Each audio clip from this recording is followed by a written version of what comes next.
So yeah, go ahead. What are we supposed to be fighting about? We all agree about everything. It doesn't sound like you do. So you believe every single person who is like, I am answering your question. Then do it. Idiot. Then do it. You believe agnostic people have no You know, culture? you're asking me a question now. Answer my question. Name a... You're trying to say that homosexuals opt not, that they may opt out of getting fucked. That's not what anybody's saying. Like, you literally sound like... What can you do about it? You're neutral. Wait, what can you do about it? You're neutral. Whatever I decide. Why should I care? Whatever I decide, the whether or not, like, you. Listen, what I'm saying. What methodology did you use to determine that religion is bullshit and made up? The problem that you have with this is that you're using a ginormous amount of state resources to promote... When have we talked about state resources? You're not saying right now. This is my counter argument to you. You fucking idiot. Listen to what I'm saying. I never said about allocating any state resources. All I said was pushing. I would like to argue, like, is there moral imperative for women to do anything? No, I don't believe in a moral imperative. But, like for anyone. I disagree fundamentally. I think So the overall question is, like, should society encourage women to have children? Part of that question is, do you think women will be happier with children? Do you think they'll have a better life, more fulfilling life? But overall, it's more about, like, do you think women are better off with children, without children, or do you think that they're, like, worse off without children? Any of those, it's more about just what should women do, and do you think that society should encourage women to have children by a certain age? So we'll do introductions first, and then we'll go to the topic. So we'll go ahead and start with Relly. If you want to introduce yourself, tell everybody where to find you. Hi, my name is Ahrelevant, A-H relevant. I stream on Twitch, not as much anymore, but just stream on Twitch and Kick, sometimes YouTube. And I like talking about politics. I'm trying to get back into the panel game and stuff like that. Am I supposed to say my opinion on the thing right now? No, we'll go through the intros for the topic in just a second. Andrew. Yeah, my name is Andrew Wilson. I am the host of the one and only Crucible, fastest growing debate channel on YouTube. Appreciate Tom for having me in the panel, for having me on this evening very much. Awesome, man. Appreciate you being here. Base FCZ. Well, that is my name and also my YouTube channel. I talk about social issues, social commentary, mostly about male-female relationships. Gonna get back into video games and movies pretty soon. But yeah, social commentary. Check out my channel. Hopefully you'll be entertained. Yes, we can hear you, Jim. Is your audio better? Yeah. Can you hear us? Okay. We'll go ahead to Kid Not Can. Yeah. Wait. Oh, yes. No. Yeah. Mm-hmm. I can't hear you. Hold on a second. Having audio issues? Yeah, it seems like today's the day. Kid Not Kin, if you want to try to introduce yourself real quick. Sure, yeah. Hey, I'm Kid Not Kin on YouTube, Kick, and Twitch. I do social commentary and political discourse. That's about it. Awesome. And then Xena?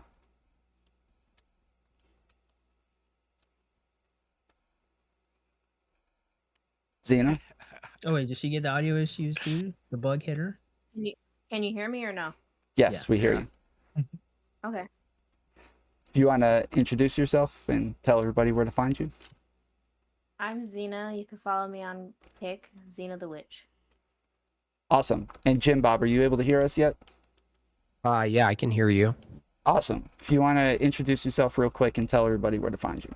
I'm Made by Jim Bob. I'm on Made by Jim Bob at YouTube and Made by Jim Bob at Instagram and some other things, but it's mostly those two. I'm a political cartoonist and commentator and do satire and whatnot. Awesome. All right. So yeah, so the topic is mainly whether or not society should encourage women to have children by a certain age and what you think women would be best off doing. So we're going to go the same order, start off with Ahrelevant with your intro, and we'll keep intros around like 2 minutes. Go ahead. I don't think I'll need 2 minutes. For the most part, my position on this is that it's pretty case by case. In general, I think people, not just women, people are more happy with children for a variety of reasons. But that could be changing and stuff like that, and with how people want to maybe live their lives in a different way. It's case by case. So with women, I would say the same way. In general, it's probably make a lot of them a little bit more happy if they were to have kids, but like it's going to be case by case. I don't think we can make a general broad sweeping prescription for women to have children or even men to have children. Just got to figure out what they want and make that work. Awesome. Andrew. The answer is yes. The West faces a massive birth rate crisis, and our replacement rates are way under where they need to be, and they're going to continue to drop drastically. So my answer is overwhelmingly yes. Also, women are indeed happier with a family and children. They're happier married. I would absolutely prescribe that the state, if they're going to do any type of propaganda for the health and welfare of their people, should be trying to push a family values message and push all the incentive they can so that the people of the domestic United States can have more children and more marriages. And I think that should be the overarching message. I don't even think there's anything more important than that at the moment that we should be focusing on. Awesome. Base FCZ. I also mostly lean on yes. And yes, I do think women are happier with children. Think more anecdotally, I've always seen women be pretty excited, pretty happy to be around children. Even my personal experience, having a niece, being a substitute teacher, I know the joys of children. I think a lot of people look at the financial burden of them and they forget that children are just small people. And they're not just small people, but it's a temporary state. Eventually, they're going to grow up to be big people. Like all of us here, we were children once. We can definitely help people. We can spread joy. We can be virtuous individuals. I think a lot of people really forget that, again, a child is a temporary state. They will grow up, they'll be their own person. And we kind of forget the effect that they can have on their parents. They can help their parents grow, they can help their parents be better people.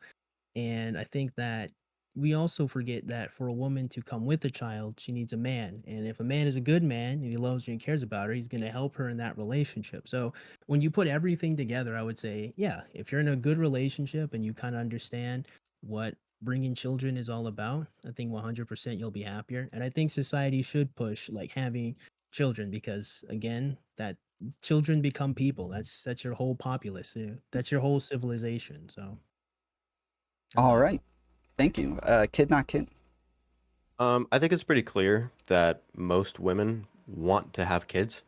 I don't think it's clear that that having children is going to produce a happier life. If we're going to use the term happier, you could say that it could probably produce a more meaningful life, but the meaning is it's going to carry with it a lot of stressors and a lot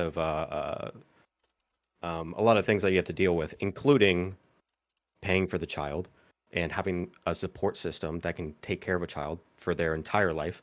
And some places have more means to do so than others. The United States has very little support for families.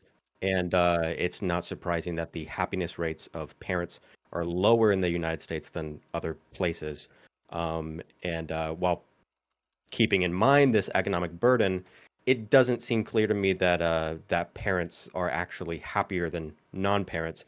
But there are places where parents are happier. Stop typing, than Tom. non-parents. Stop typing while Sorry. people are doing their. What the fuck is wrong with you, man? Come on, It's bro. weird that you guys can hear that. Okay, go Yeah, ahead. we could hear it. Yes. Yeah, it's in a couple places around the world, parents are happier than non-parents, and the reason why is because they have the support to actually have kids. And I think if we want to encourage people to have kids to support our economy and to make sure that people have better lives in the future, we should probably be investing in those support systems for people to have kids. If that's what you want to do, then that's how you do it. Awesome. Thank you. Made by Jim Bob. You can call me Jim Bob, so you don't have to say that every time. That goes Jim for Bob. everyone if you want. Yeah, I'm with Andrew and the other guy up there. Not only birth rate is a problem, but the question of whether women are happier with children, I think they generally are. If we're looking at the overall time of their life, I would call that more of a fulfillment thing. I kind of agree with that distinction with the previous guy, that would be a distinction.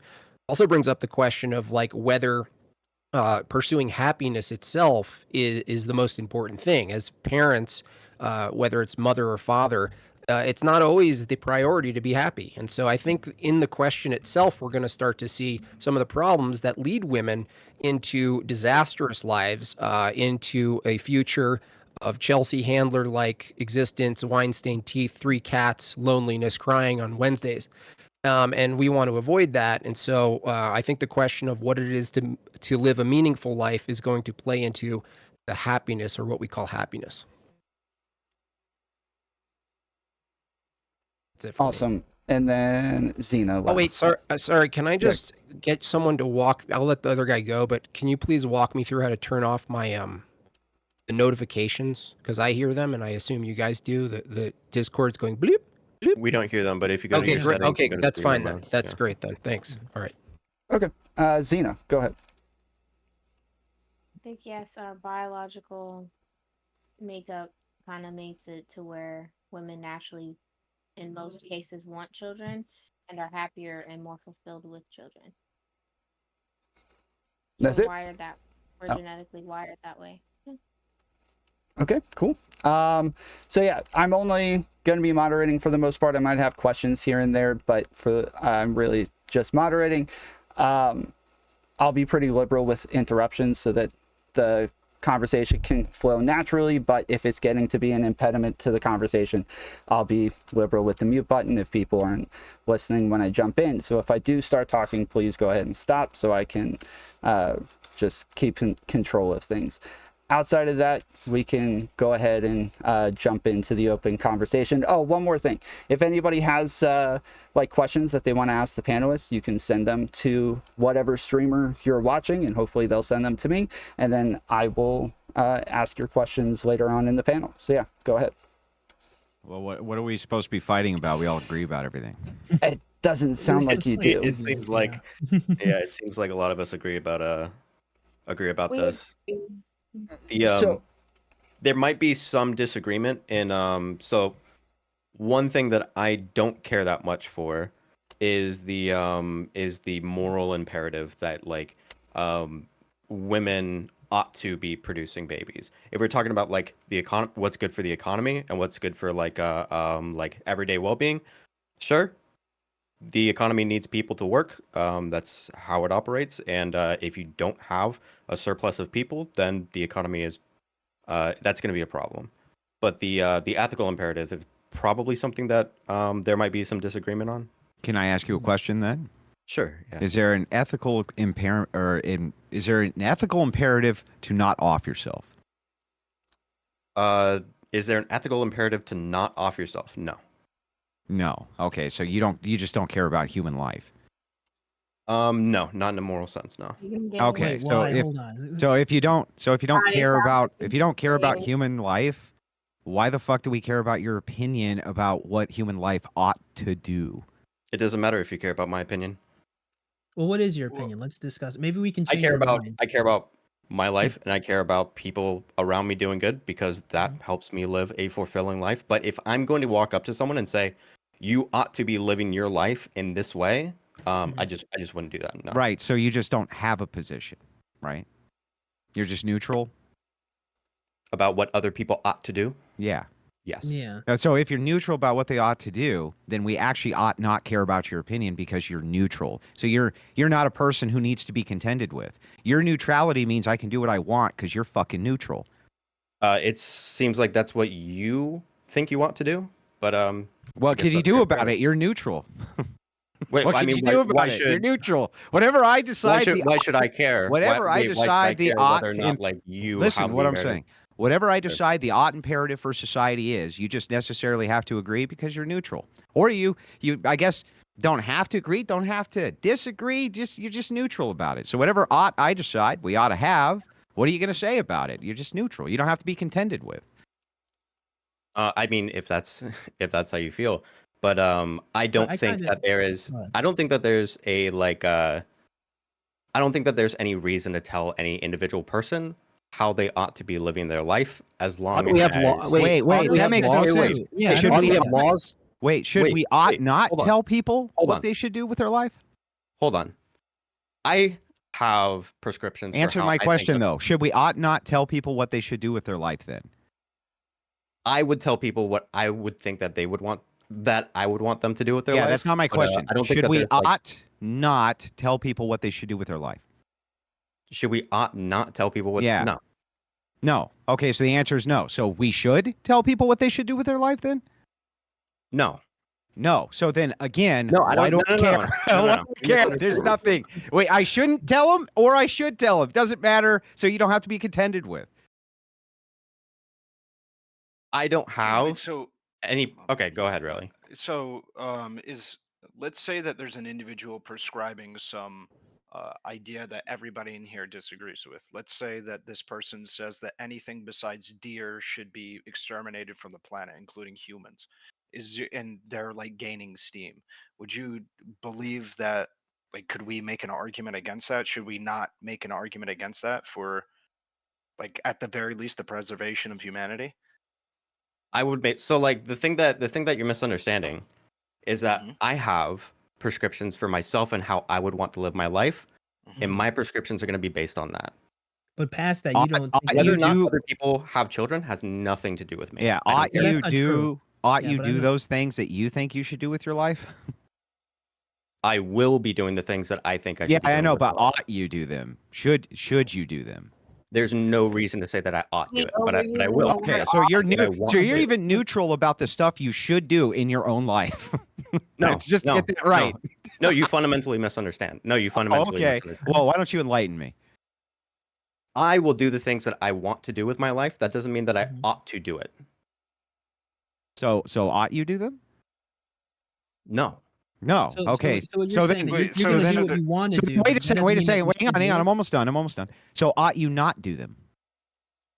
It's not about ought. It's whatever I want to do with my life. Right. Okay. So there's no moral That's the fundamental imperative. So misunderstanding that you're why would anybody give a shit about what you have to say about anything if there's no moral imperative for you to ever do anything ever or anybody else? I'm not here to argue about the moral imperative. You brought I up think the we moral could. imperative. Yeah, Literally, I- you were the Well, one who in the brought it sense up. that I don't care about the moral imperative. So you did bring up the moral imperative? Yeah, he in the brought up sense the that moral I don't imperative then you were in here the to sense argue that he it. doesn't care about it. Yeah. Why would you bring it up if you're not here to argue it? So it's very strange. You said one of the things we can argue about is the moral imperative and how I don't think that there is one, Yeah, you or said that that there's a for moral women. imperative for anything ever. Which I would like to argue. Like, is there a moral imperative for women to do anything?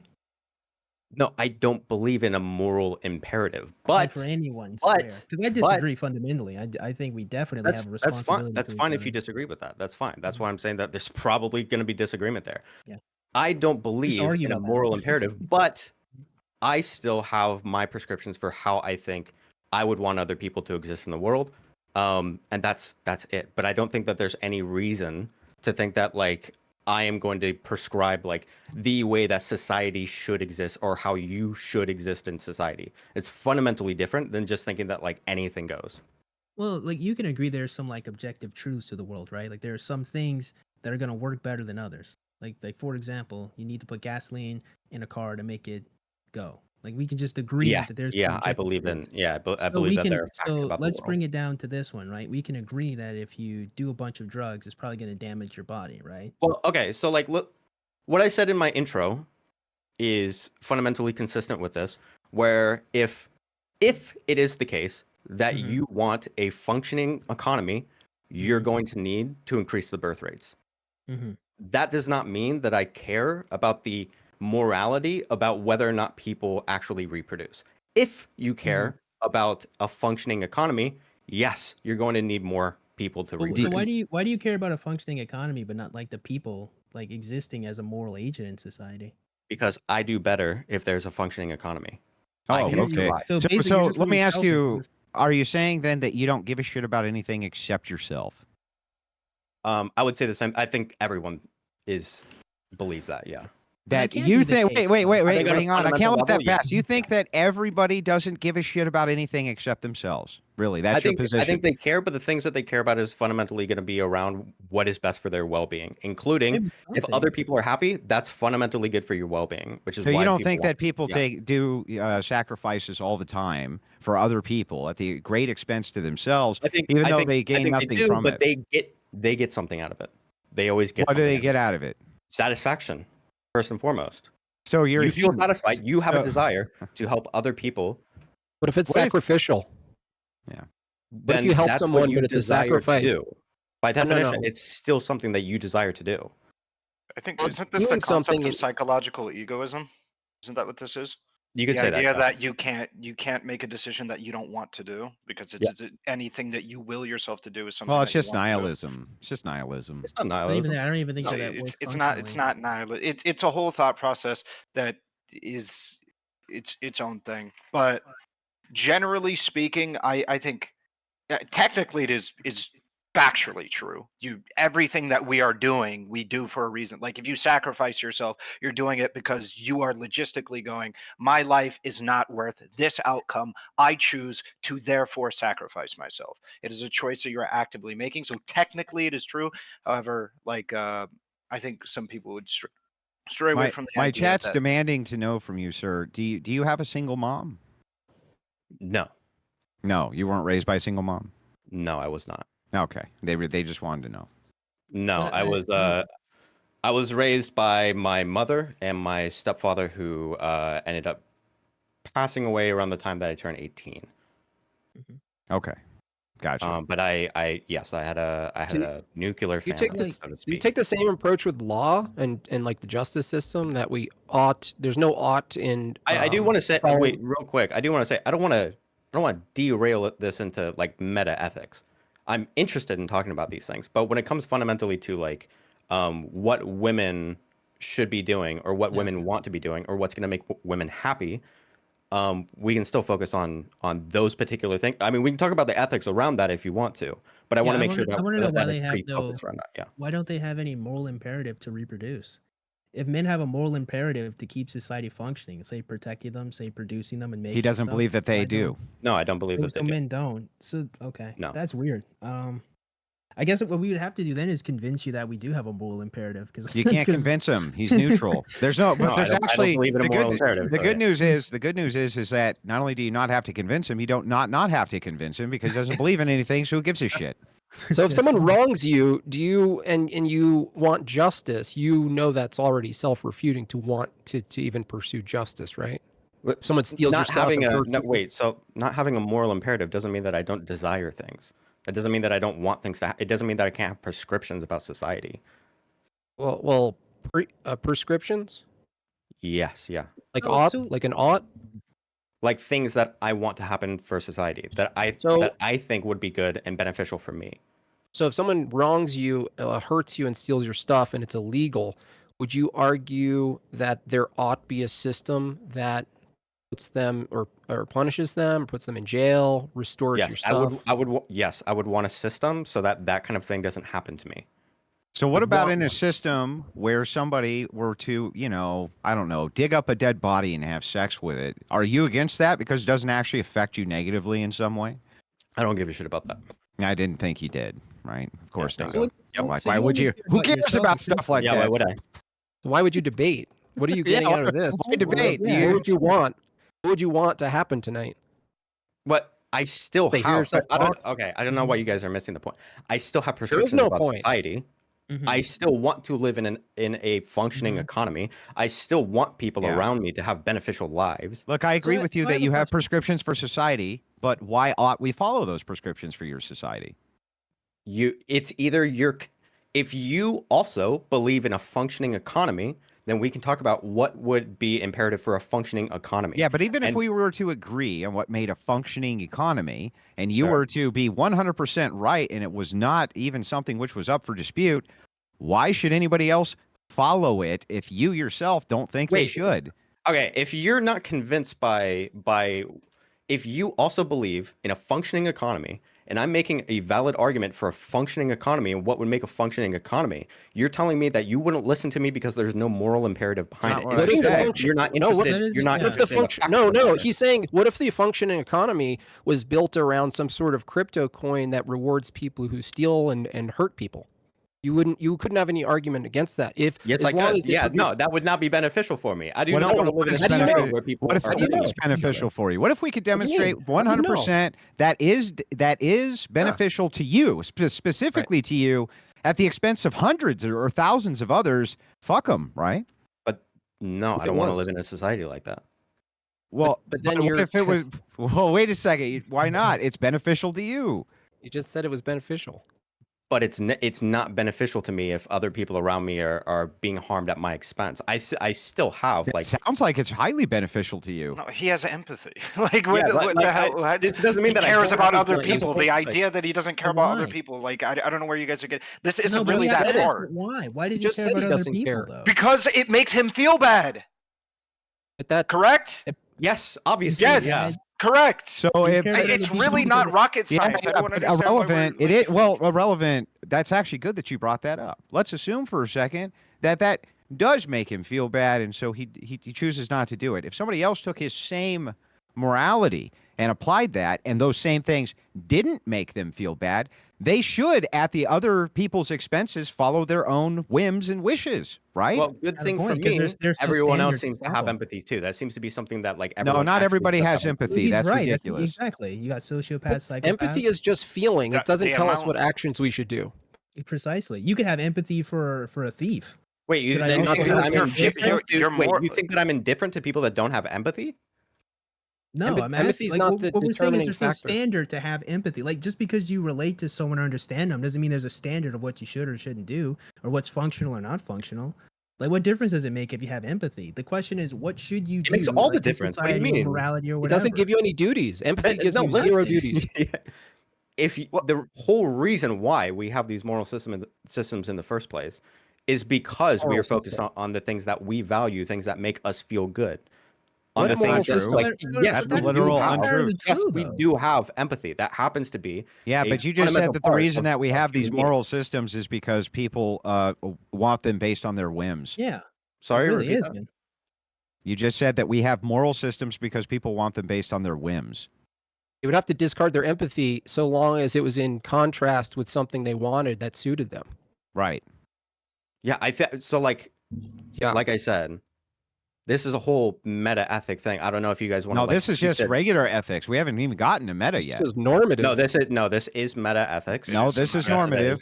It branches down to a meta-ethical problem. Yeah, but so then it's everything not does. meta ethics yet. Got it. So it's just normative. So anyway, back to the conversation. Oh, It's you're It's talking. going to lead to a meta-ethical discussion, But it's naturally. not meta ethics. So he was incorrect. Wait, right? so is it the case that you want to have a meta ethical discussion instead of the topic of the panel? Well, the topic of the panel, I don't Well, even I do- understand how you can engage in it if you don't have any oughts or any what you should do's or anything And like it's this. a surprise that I'm already engaging in it, that I already had prescriptions at the beginning of the panel. Wait, Wait, the panel- hold on. Do you don't disagree have with a- any of the prescriptions that I had at the beginning of the panel? You didn't give a prescription. Yes, I did. What was the prescription? No, his prescription is wanting a functioning Pragmatic. He economy. can talk. What's your prescription? My prescription is I want a Yeah, functioning economy. I want. So is your prescription that I should do what you want? If you also agree that you want a functioning economy, then you would have to judge on the basis of that. If Okay, you well, can't my relate to prescription anything- is that everybody who believes If like can't you gets relate put to in anything prison. unless it relates to a moral imperative, then you just don't care about the facts, do you? What are you talking about? If I'm going to give If an I say that I you want a say. functioning economy and this is how it works, and you can agree with that, are you telling me that you won't listen until I attach it to a moral system? Are you serious? what you could well, of course not. What you consider a functioning economy can work a zillion different ways. The Aztecs can have a functional economy. Okay, you're being like needlessly. perhaps- Do you disagree No, with any of the you prescriptions just that I made? Because I disagreed. did give. What is the prescription? You just said I want what now? I want a functioning economy, and the way that you have a functioning economy in our system, where we do care about the people around us, is an increasing birth rate. And how's the Do you- wait, economy? hold on. How's the Do you economy agree with that? improving? Hold on. How's the Do you econ- agree with that? No, You don't agree with that? no. How's the Okay, economy you're right. improving going to increase the birth rate? Oh my! I don't think that's what he I don't said. think you're. The I don't other even way think you're around. listening. Yeah, it was the other way around. I don't even think you're agree with listening. what he said. Birth rate Oh. will help the economy. Higher birth Correct. rates will help the economy because you'll have more workers. Okay, so the birth rate. So what are you going to do Higher about birth rate so helps what are you the gonna do about economy. the birth rate then? Sorry. What do you want to do about the birth rate then? Wait. So you do agree with me, We right? would need to encourage women to have children. About then. what? I don't even think you're listening at this point. Yeah, what are you asking if I agree with specifically? The first point, that an increasing birth rate will benefit a functioning economy. Likely. Likely, yes. Mm-hmm. Not always, but likely. Anyway, so how do you, let's get to the part where we increase the birth rate, like the topic of the panel. How do you want to do that? Okay, so I gave my whole intro. Mm-hmm. In my intro, what my prescriptions are is increasing social welfare so that people can afford to have children. Can I hit And the buzzer and ask, why don't we increase the functioning relationships between men and women so they work together? If they were working together, you wouldn't can that do already? that. It's not like I'm not saying that this is same like time. this is going to solve every single problem, but it's going to help a lot of the problems around that, including relationships between a husband and a wife who want to have children. okay, So like you can also talk about like the relationship between men and women and how solving some of the problems that are happening between men and women right now with like their ideological differences. well, I have an easier Getting question. over these is going to help increase the birth rate as well. Just kind of moves with your logic. So you think that increasing welfare is going to increase the birth rate? Can you actually demonstrate that an increase in welfare is going to increase the birth rate? That's one. And then secondly, why wouldn't you outlaw abortion, knowing that that's going to drastically increase the birth rate for your functional economy? Or does that temper some other ideological value that you have? Okay, so one, because a lot of people aren't having kids because they can't afford it. And if you can't afford having kids, you're going to be miserable while having kids. If you want a society, wait, hold on. Let me finish what I'm saying. That's not even true. Wait, hold on. If you want why to do the poorest people have the most kids? Wait. Why can't you let me finish? Why do the poorest people have the most Why kids? won't you let me finish? Why won't you let me finish my point? Because you, first of all, before you go on a diatribe, I just want you to answer that question. You said that we need to increase social welfare because most people can't afford to have kids. That's why they're not. Then why are the poorest people the ones who have the most kids? Can you answer that? I don't know. I don't know. I don't know. Yeah, I didn't think he did. Wait. Why? Wait. Do I have? Wait. Hold on. Wait, I can actually answer that question. Why the poorest people have the most kids? They have the least access to contraception. They have the least access to other activities and things like that. And they have the least access to sexual education to know what sex is like that would actually prevent their other party from having sex. My roommate's brother literally thought having sex standing up would prevent him from getting his girlfriend pregnant. You don't think that he absolutely grew up in an economically disenfranchised position. So like, yeah, the idea, like, it's not a mystery why a lot of these people are not having, like, why they are why they are having. What about the tie-in? So you're talking about contraception, condoms, things like this. You have the expectation that you actually want a reasonable person to believe that even though it's mandatory for almost every human being in the United States to go through public school, and they do, that they're not learning sex education at a young age, which they are.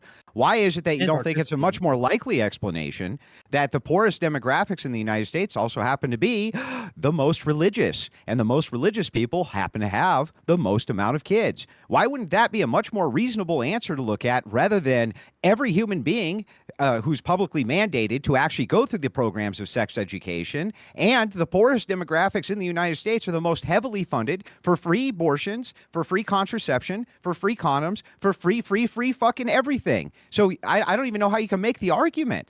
Just because a lot of people don't understand where the fuck to go to get that shit. If I ask many of my neighbors where the fuck to go to get a condom, they have no fucking clue. They're thinking like, oh, maybe go to the store to get a condom, huh? Yes, yeah, there is. Hold on. What are your neighbors like? Hold What? on. Where do you go? Where to get a coffee? Okay, Where do you get a coffee? Okay, like I do. want you to Okay. finish. So Hold on, hold here's on. the issue. Face, hold on. Let Ray Here's finish the what he's issue. saying. Here's the issue. Okay, at this age, yes, I'm referring to like when they're children, when a lot of these pregnancies Children are getting happening. Can I condoms? hit the buzzer? Can I hit the Yes, buzzer? like Can I hit the 60. No, buzzer? you cannot. No, you let cannot. Ray Hit the finish. buzzer. No, Okay, you let cannot. me finish. Okay, When you when finish you're the like buzzer. 16 years old and you have no fucking clue what the hell sex is because you think literally having sex standing up means your girlfriend isn't going to get pregnant. Yeah, you're not really like, oh, I don't really know how this works. I don't even know how to put it on. I don't know where to buy one. I don't know where half of this shit. A lot of them don't. A lot of them are also keeps going down. Teen pregnancy keeps going down because none of the teens know where to get birth control. You're talking right now. So It's crazy that you're making these this issues. I also agree with the idea that there is a religious element to a lot of these these groups that does factor into this. Absolutely, I won't deny that. However, the idea that sexual education and access to contraceptions and even knowledge of how to acquire and also how to use contraception is not something that these communities are very, very well versed in. Plan B, not really a great. People don't know how long. Let's see, actually, how many people in here know how long after sex you can take Plan B? So Pretty sure it's 48 I hours. just want to make sure I got this right.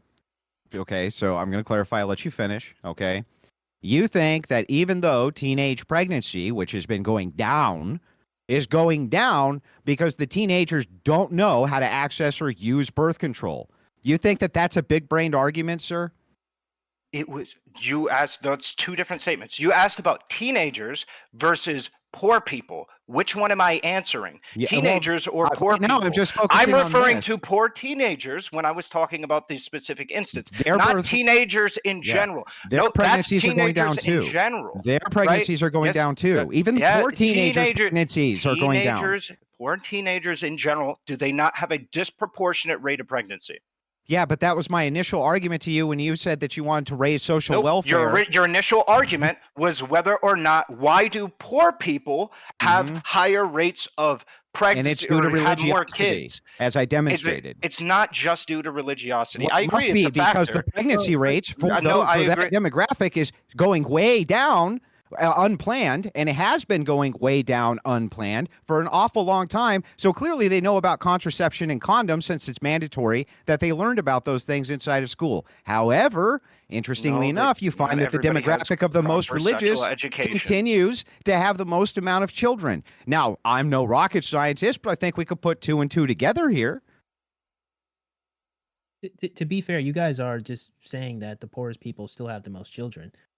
Correct. Which would go against what. Yeah, you're just arguing about why they have the most children. At the end of the day, the poorer people are still reproducing the most. Yes, but that's my initial point to the Mhm. gentleman who says that he wants to increase social welfare. Yeah, which exactly. Like you're right. Disproportionately get, and yet the poor are already having the most amount of children. How do you get the middle class and the rest of the nation to have a bunch of kids? They're the ones who know all about family planning and all this other stuff, right? How do you get them to do that? Hold on. If it's wealthier people that know about family planning, because we know that about like economic illiteracy with poor people.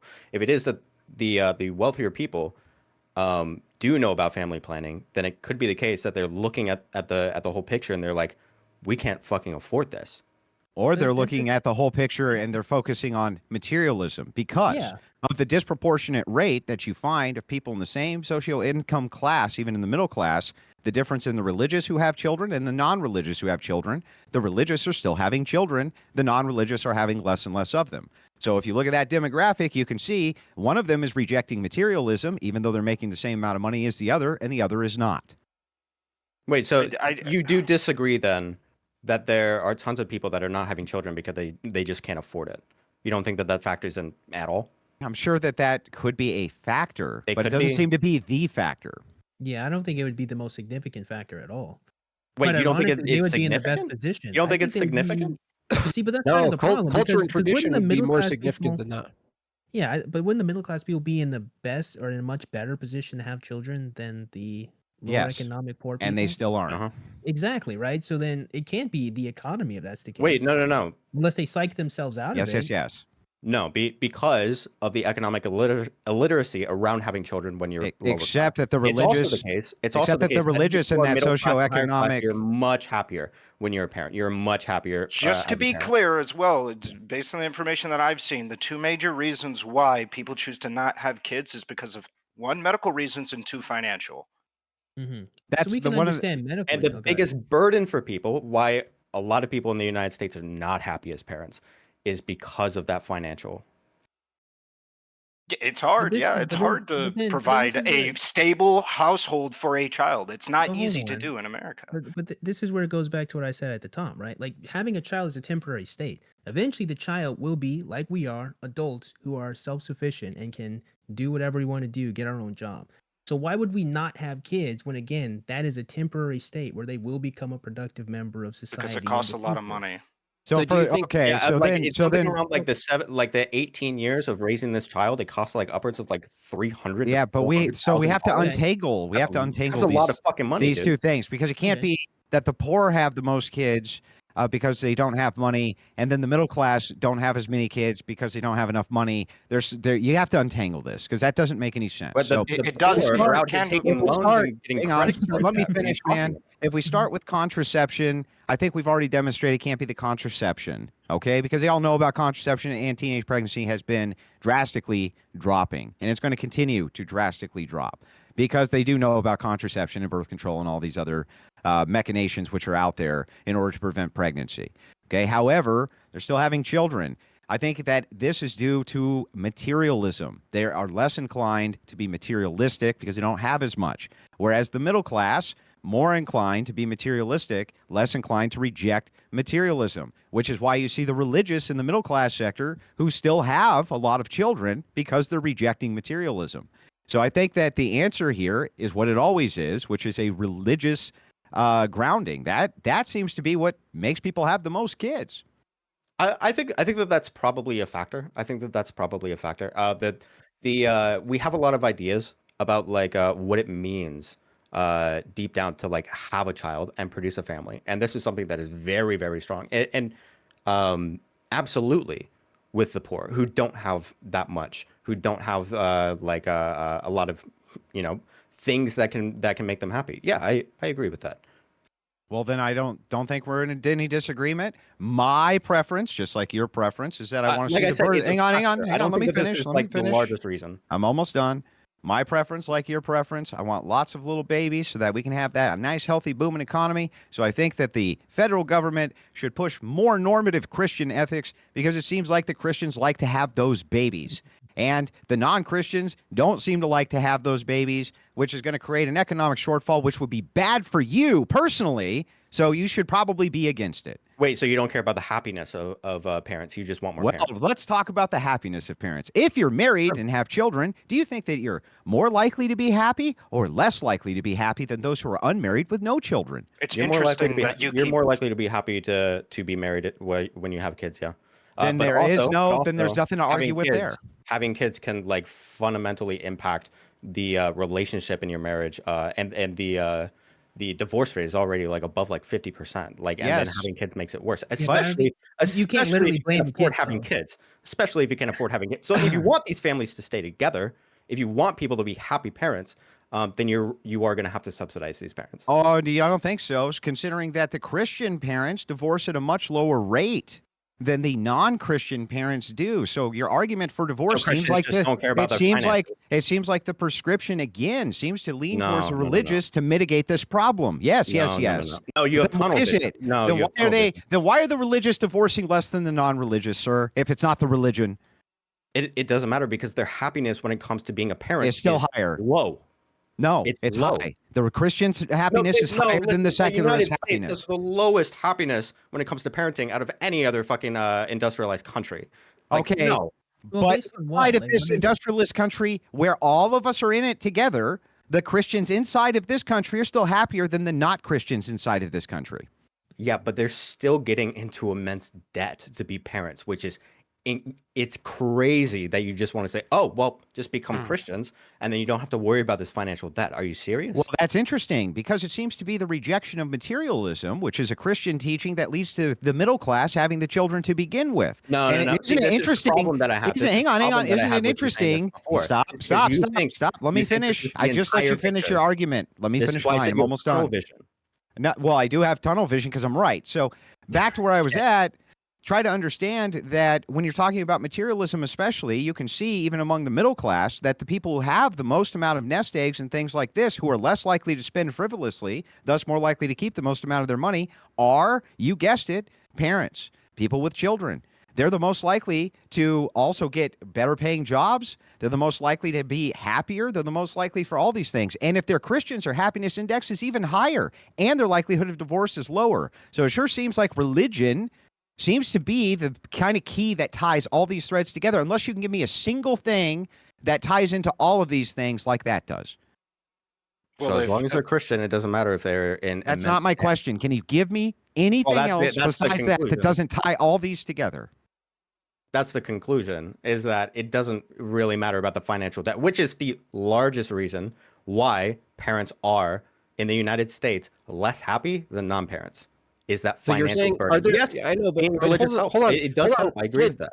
But could you admit there's tons of very wealthy parents that don't have the Christian ethical system, and that actually puts a stress on the family, and because they have a ton of money, like it's almost like too much. You're kind of leaving that out of the influence. So No, what Andrew's saying, and I agree with, is that happier than non-Christians. The thing that actually establishes happiness regardless of income or circumstance in our paradigm would be your belief structure.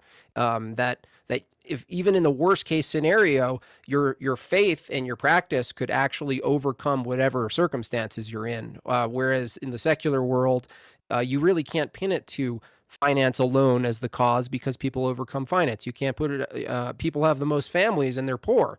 Well, it turns out that those poor families a lot of time are also religious, like Andrew said. And so I think you're trying to pin it on. But they're like also, wait, hold on. They're also the least happy. Who's the least happy? But the lower class, the middle class, and the upper class, the parents that are lower class are less happy as parents than the middle and upper class. Yes, but the how are you going to square that circle but with you're smuggling like in an them important being point. Christian? You're smuggling in something important, that the happiness threshold is very minute between the two.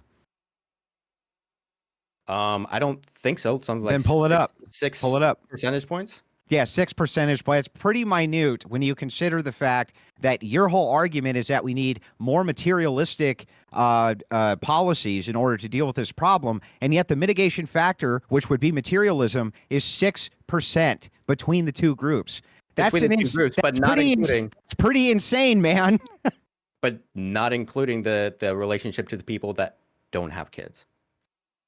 Yes, even in relationship to the people who don't have kids. Now you have other factors which contribute to the happiness too, especially socioeconomic, and they're still less happy if they're not religious and they're poor.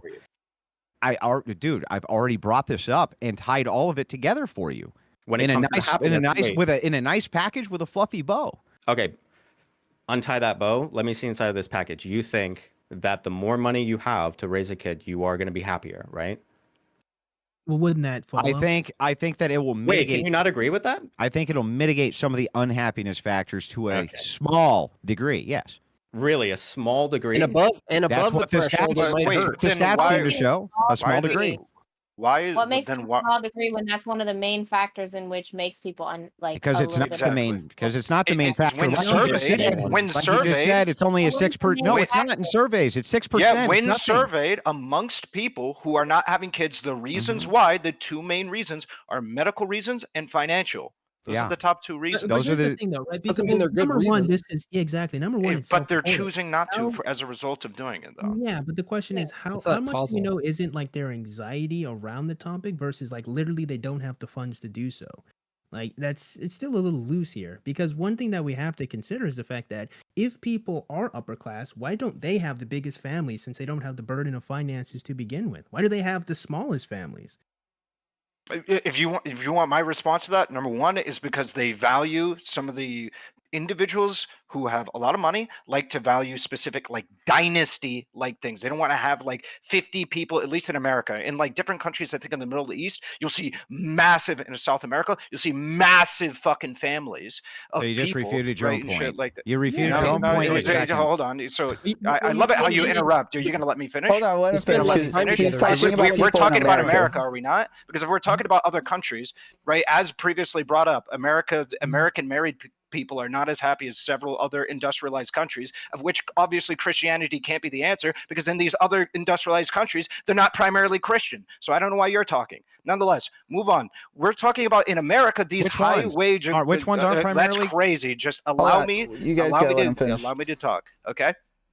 So these high earning countries, or in America, these high earning people, they're going to be concerned with having only a couple of people, as their children, so that they can focus on them for going to various different colleges and shit like that, because that's a part of our culture. We're not like culturally, in my opinion, this is a bad thing personally, that we don't have as much of a culture around keeping our kids with our family for prolonged periods of time and building up familial wealth. One of the things that I critique American culture for the most is that we don't adopt some of the systems that I see primarily in the Middle East and in South America, where you have these like 20 bedroom family homes that people will stay until they're like 35. So Oh. they We should stay with we their should family do that, and right? shit. Yes, Yeah, I think we what do- should. what do you- I so what do you genuinely think? think Hang they on. should. What We do you are think the talking about- distinction is in the culture of a Islam. place They like love Islam. Oh, Loves religion. it. Religion.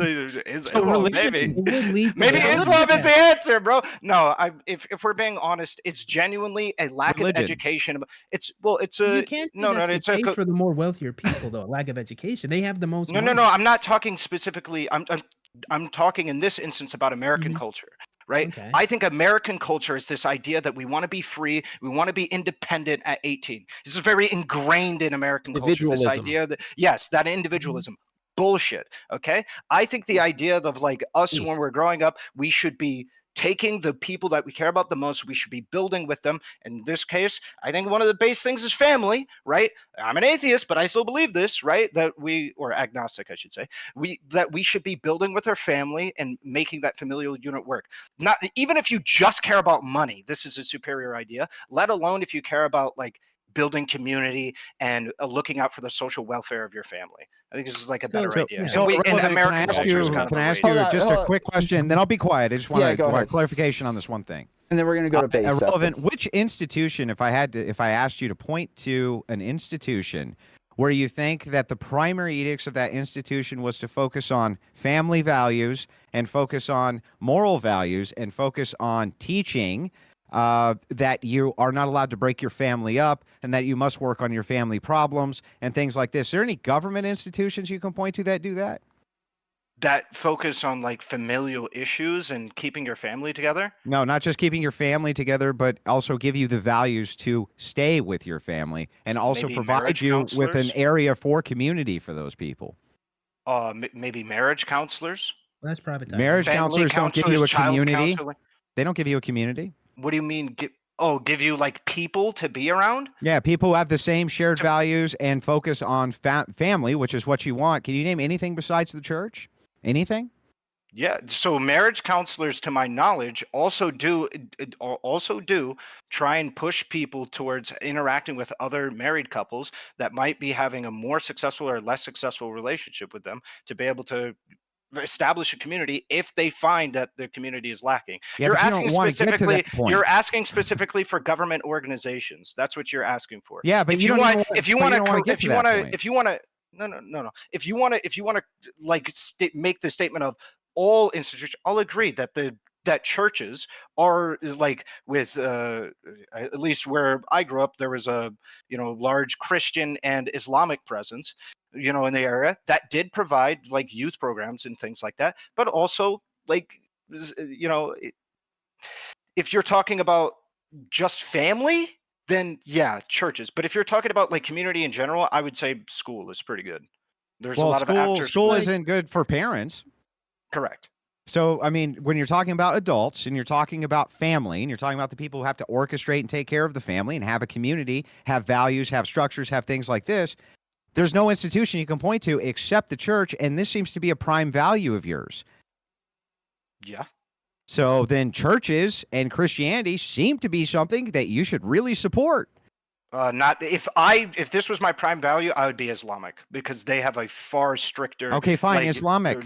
Yeah, But then I would be even praising then- Islam. But But can we get to the long and short of the fact that this would have to still be a values problem and not an economic problem? Well, 'Cause, I like, think what it you is a just you values would have problem. you would have just described kind of what I was pointing to, that it doesn't seem like the real issue here is a lack of money. Again, when we look at the individuals that have the most money, they have the least amount of kids. It seems it's more about like what they value, what their principles are. So the question is like, how do we change that around is what I kind of want to know, because without if an ethical position, right? well, I don't I can't do You'd that. need it. You would need it, Well, right? so- Because you would need Yeah. to persuade people through logic, Yeah. reasoning, philosophy, practice, show them the way, all of So, these things. But yeah. so an issue that you're running into is you're looking at some of the richest people, and you're saying because they do not have many kids, that must mean that money is not an issue.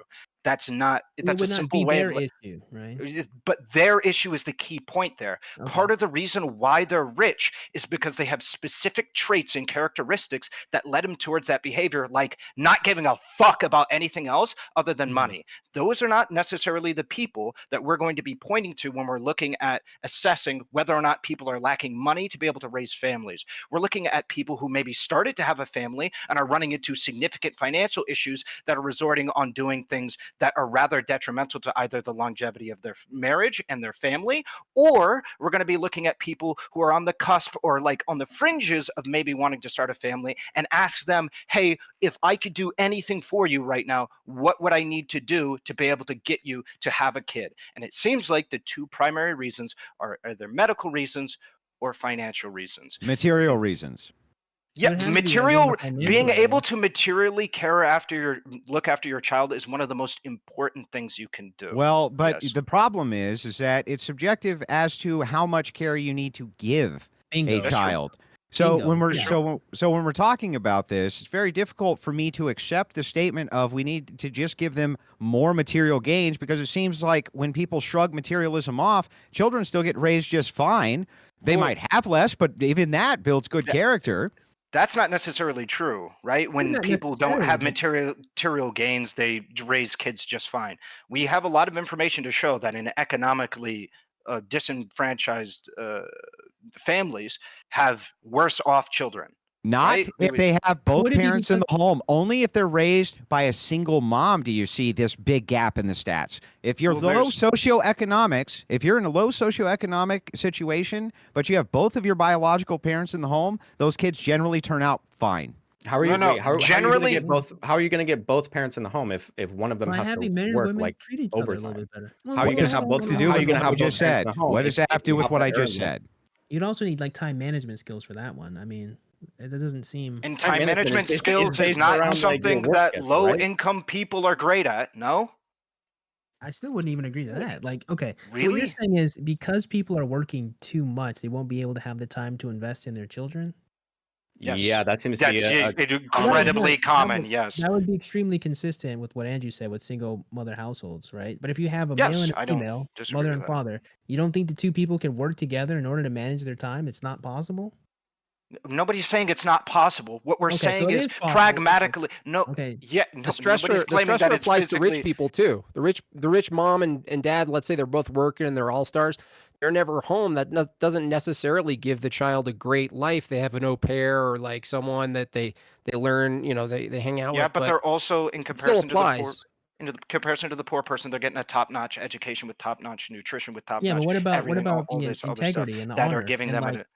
but what about the people skills? Like we can see that a lot of these I people d- who come from these homes can be really selfish, really egotistical, and just not good individuals who then go on to Gen- carry and have their own children we sometimes. can There's a we lot can of- talk about like specific outliers or stuff like that, but in general, in a two-parent household, if you come from a two-parent household that is wealthy compared to a two-parent household that's in poverty, the two-parent household that is wealthy, their kid is going to do significantly better than the one that grew up in poverty. Yeah, There well, is wait a second, because there's some nuance here. If you say they're going to do significantly better, as in they're probably going to end up with more money, that's true. Are they going to go to better schools? That's probably true too. But if you're talking about, are they going to go to prison? Are they going to start committing lots and lots of crimes? Are they going to do those types of things?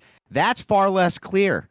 So it depends on what you have for a metric of doing okay or not okay. I would say that if a person is born in impoverished conditions, like me, and you go off and you become a middle-class person, you have no prison record of any kind, you have a wife, a house, a dog, named Shep and a white picket fence, I would say that your metric for success was just fine. I don't see a problem with that. And I think that if you have the advantage, the true advantage now is not even money. The true advantage seems to be just having two biological parents inside the house seems to be the best indicator for success out of any data I've ever looked at for anything. For any metric across the board you can think of, be it financial, be it prison, be it Nobody's success in life, disagreeing with happiness, this. everything. So the thing You're fighting ghosts right now. So Nobody as we break disagrees this, with this. no, they do. Because as we break this down, you have to Who? try to understand that when they say the poor, they're not really talking about the poor. You're usually talking about single mother Nope, households. we are not. I am talking about two-parent households. There's two-parent households Show in the poverty data. and two-parent. Okay. Show the data.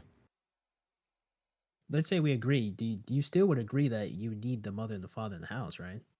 Nobody disagrees. A Okay. two-parent As household as is long as we better for agree, yeah. kids. Okay, good. As We're long all as we agreeing on that. Nobody disagrees with Alright, that. good. Just to be clear, okay. And I think even on the point about like if you only have one parent, they have to work all day. That's part of why having two-parent households is more beneficial, is because if one person is working more often, the other parent has the ability to be around the kids and gives them more time to Yeah, I would pick say them that's up a good from school and advantage. all But that.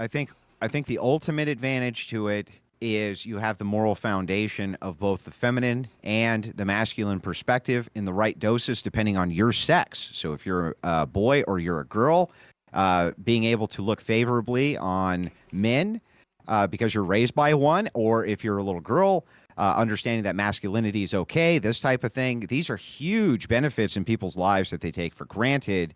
If you have two biological parents in the home, it's not just about the money. It's not just about this. It's actually about the non-material things. So how you feel about things, what your comfortability is in life, knowing that you're loved, you're cared about, all of those different things. These are not material aspects. And every time I talk to progressives about this, they want to dismiss the non-material religious aspect that really comes into play when it comes to raising another human being, the spiritual aspect.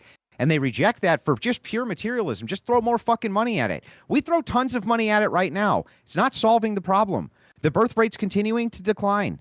Okay? I think both of Continuing. us have already said that religion plays a factor on happiness levels and stuff Well, like that. then if But, that's the case, why won't you make the prescription to go for the it? problem being is that if you want a two-parent household with both of the parents actually raising the child, it's not going to do any good if one of the parents has to work all day.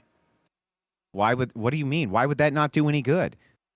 Wait, so you want a two-parent household, but it doesn't make any difference if the father is out working overtime. It doesn't factor Why in would at that all. matter? The father still has days off. Men have always traditionally worked. That's one of the masculine men. things you're showing the next generation that it's okay to do is work hard, these types of things. Just because you have less time to physically spend at home with children does not mean you're any less impactful as a male who's working on behalf of your family. They see that. I know this. I have many children.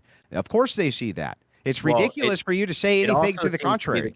It also seems to be the case that the more expensive it is to take care of this child, the more that the relationship between the father and the mother starts falling apart, and the less happy the parents are with raising the child. Okay, but wouldn't that still be about the character of the two people in their relationship? Like if you're having friction, Your 'cause you don't have conditions enough are going to money, determine your character. something- Perhaps, yes, but well, Not with honestly, the conditions religion. shouldn't. Like if you have like a moral framework, the conditions Yeah. don't change it. That's the point of Exactly. having You integrity. overcome the circumstances. Yeah, exactly. And if anything, it's actually unreasonable, right, to have this friction when you need this woman or when you need this man the most. That's actually The a death huge do us folly part through in richer and relationship. Yeah, poorer, through sickness exactly. and health. If anything, in Yeah, I that know the situation, catchphrases, that's when yeah. you need the person the most. So to me, listen, I don't even think that maybe we would 100% should throw out. Maybe the government should help. Maybe we could talk about it. But as a baseline, I do think it's the parents' responsibility to take care of their children, right? And if you have a father who's working, right, mom can still work part-time. Again, children are a temporary state. When they're like 5, 6, they're going to school, right? So if your mom is working at 8 to 2 o'clock, she can pick you up. There you go. That's a part-time job. Father, full-time job. You can work with the woman or with the man. So to me, it seems really silly that we talk about the government and all that when we have a male and a female who can talk to each other, interact with each other. figure this stuff out together? Why don't we encourage more men and women working together to get this stuff straightened out? So, how do you guys feel about it? It seems to be the case that you guys are just against any sort of like welfare. Is that correct? Am I misrepresenting that? Or I literally said like we can discuss this, but like as a baseline, why don't we discuss male and females as a first mover before we get to the welfare? Why don't we get men and women back on track with working with each other? Like you would have to do that I regardless want of government welfare or not. I want to focus on like what increases the happiness of parents. If it seems to be the case that I would all parents imagine are having a miserable, happy then like people relationship would probably aren't increase going to their want to have happiness. kids. Relationships, yeah, I would agree with Yeah. him. So if, like if I'm with a good woman who cares about me and helps me, and I'm a good man, I care about her and I help her. You don't think we'd be happy people? it seems to be the case that once parents have kids and the Mhm. more kids that they have, the more strain on their relationship. And if you want these relationships to fall apart because they're overworked, because their kids are expensive to take care of, then that's not going to be the type of family that I would think What would would be overcome the beneficial for strain, the though, kid? society and our economy. There's something you're Kid- leaving out, which is that no, it doesn't necessarily seem to be the case that just because they are having children, there's a strain put on the relationship for both parties. Women are the top initiators of divorce to the tune of such a high percentile, 75+%. The college educated, it's even worse. Yeah, women have higher So there dissatisfaction after having children. there clearly must be some other reason, again, like he's saying, besides just the financial that's coming into play here. Even though they may make the claim that it's irreconcilable differences or money, the man seems to not think that the money is the issue. He seems to think there's something else which is the issue. So it does seem to come down to relationship dynamics again, not just materialism and money. Wait, then how come it's the case that the more children you have, the more dissatisfaction with the relationship? Oh, can The we more- just say it's the children? Can we actually break down what's going on in their relationship, the standards the woman might be having, the nagging she might be doing? Maybe the man is neglectful. Maybe the man it has crappy character. It Seems to doesn't be the seem case like that it's just the women. It seems kid. to be the case You that gotta a break lot of it the down. focus for women starts shifting more towards the kids, and it does tend to be the case that the focus for the men starts being more towards the work. Mhm. So that's a And when you character have thing. a That's because they have divide to like take that, care of the kids. when you have a divide that like too. that, you're gonna have strain on the relationship. And if you want less strain on the relationship, then you should probably mitigate these factors. And what are the best ways to mitigate the factors of being hyper focused on materialism? Probably to not hyper focus on materialism.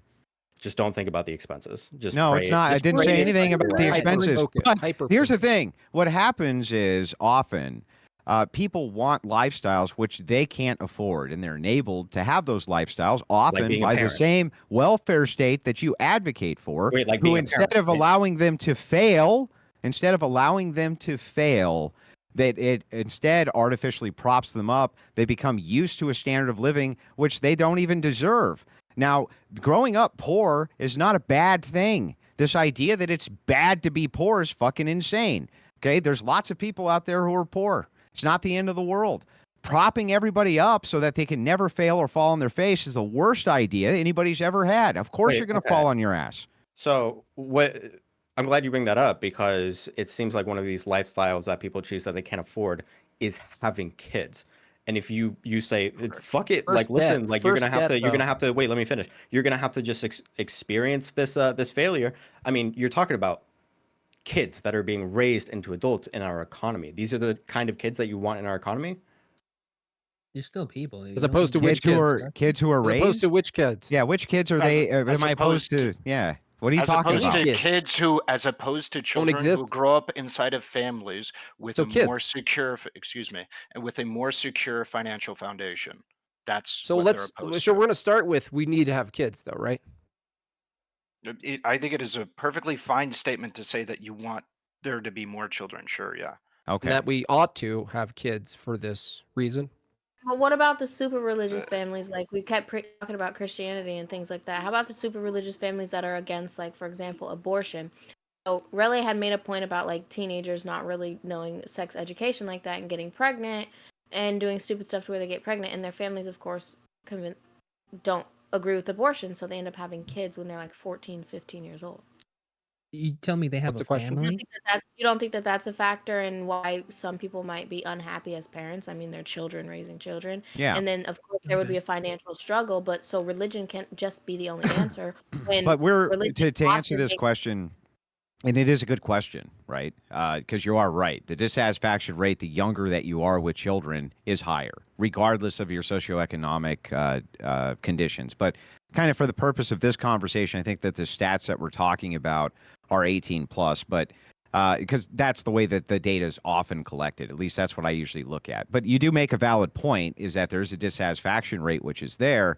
However, again, the religious always were able to curtail and mitigate, because one of their highest values is not to have sex out of marriage, having these out of wedlock children to begin with. That was another mitigation long before there was any type of birth control. And it was not something which was an ongoing pandemic in most of the nation's history. So as we move back into this, try to understand again, all you seem to be able to do is throw materialist solutions at this, sir. And every time we get into the materialist solution, you just kind of shrug off the non-materialism. And the last argument that you made to me was, so which person would you rather hang out with, essentially? A poor kid or a middle-class kid? That's basically what it's summarized as being. You realize that, right? Are you talking to me or Xena? Yeah, you. Okay, you shifted people halfway through. Mhm. That's true. That's fair. Yeah, so like, I'm not saying, and I've said multiple times earlier, that I think religion is something that generally just benefits people's well-being. And that is true.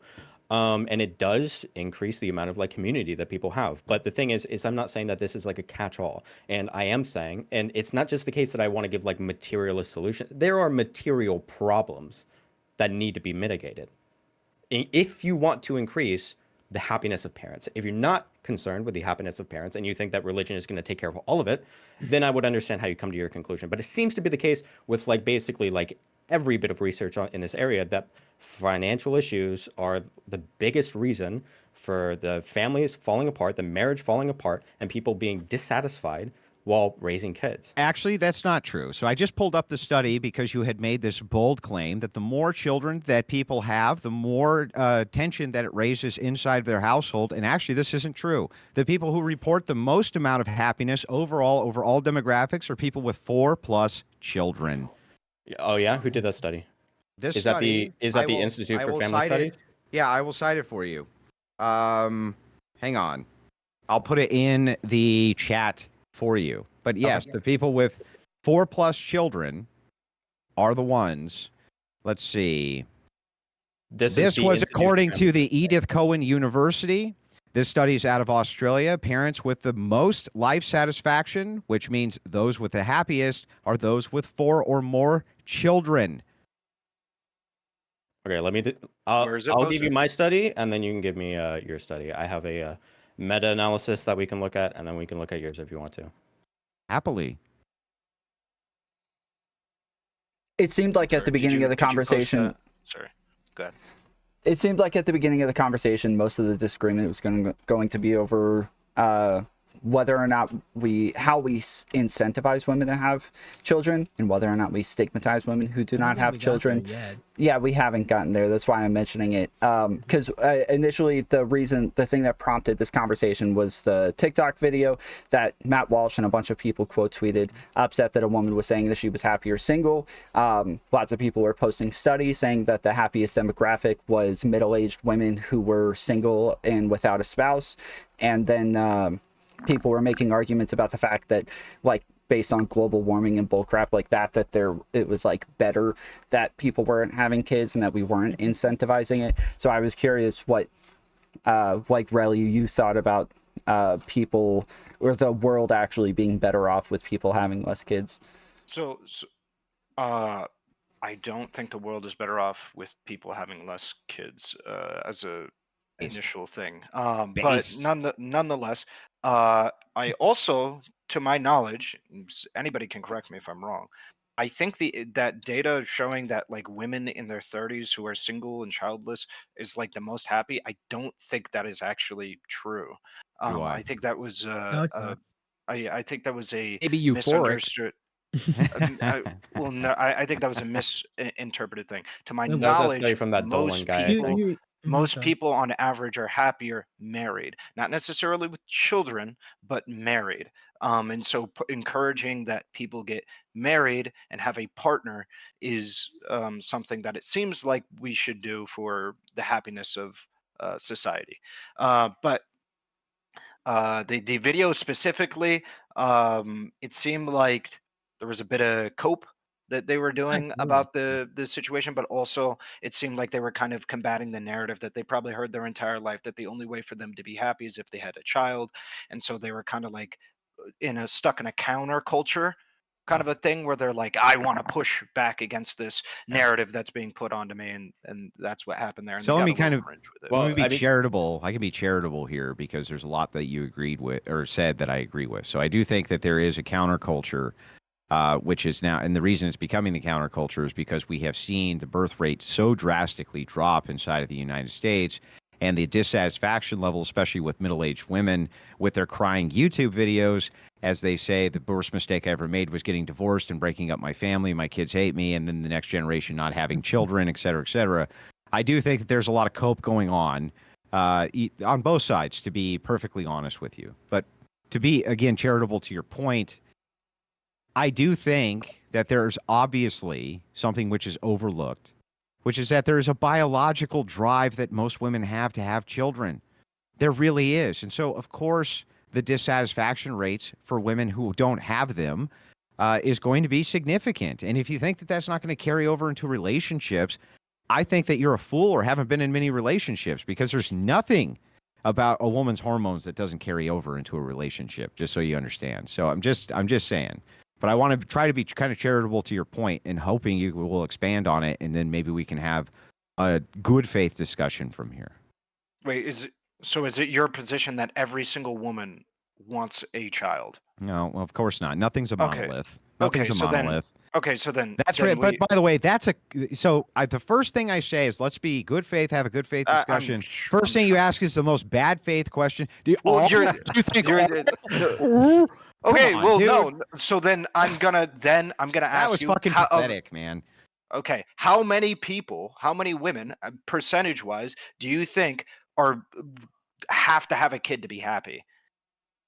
I think I that would the say I think 95. the I would majority. I can't give you the exacting percentage. There's no way You for don't me to think they can be determine that, happy but it would be without the it? majority who, well, I think they have a biological drive. It's not that you can't find happiness absent children. You can find happiness in almost any conditions. Many Yeah. people can find happiness in prison. You can find happiness on a desert island. This doesn't mean it's optimal, bro. Wait.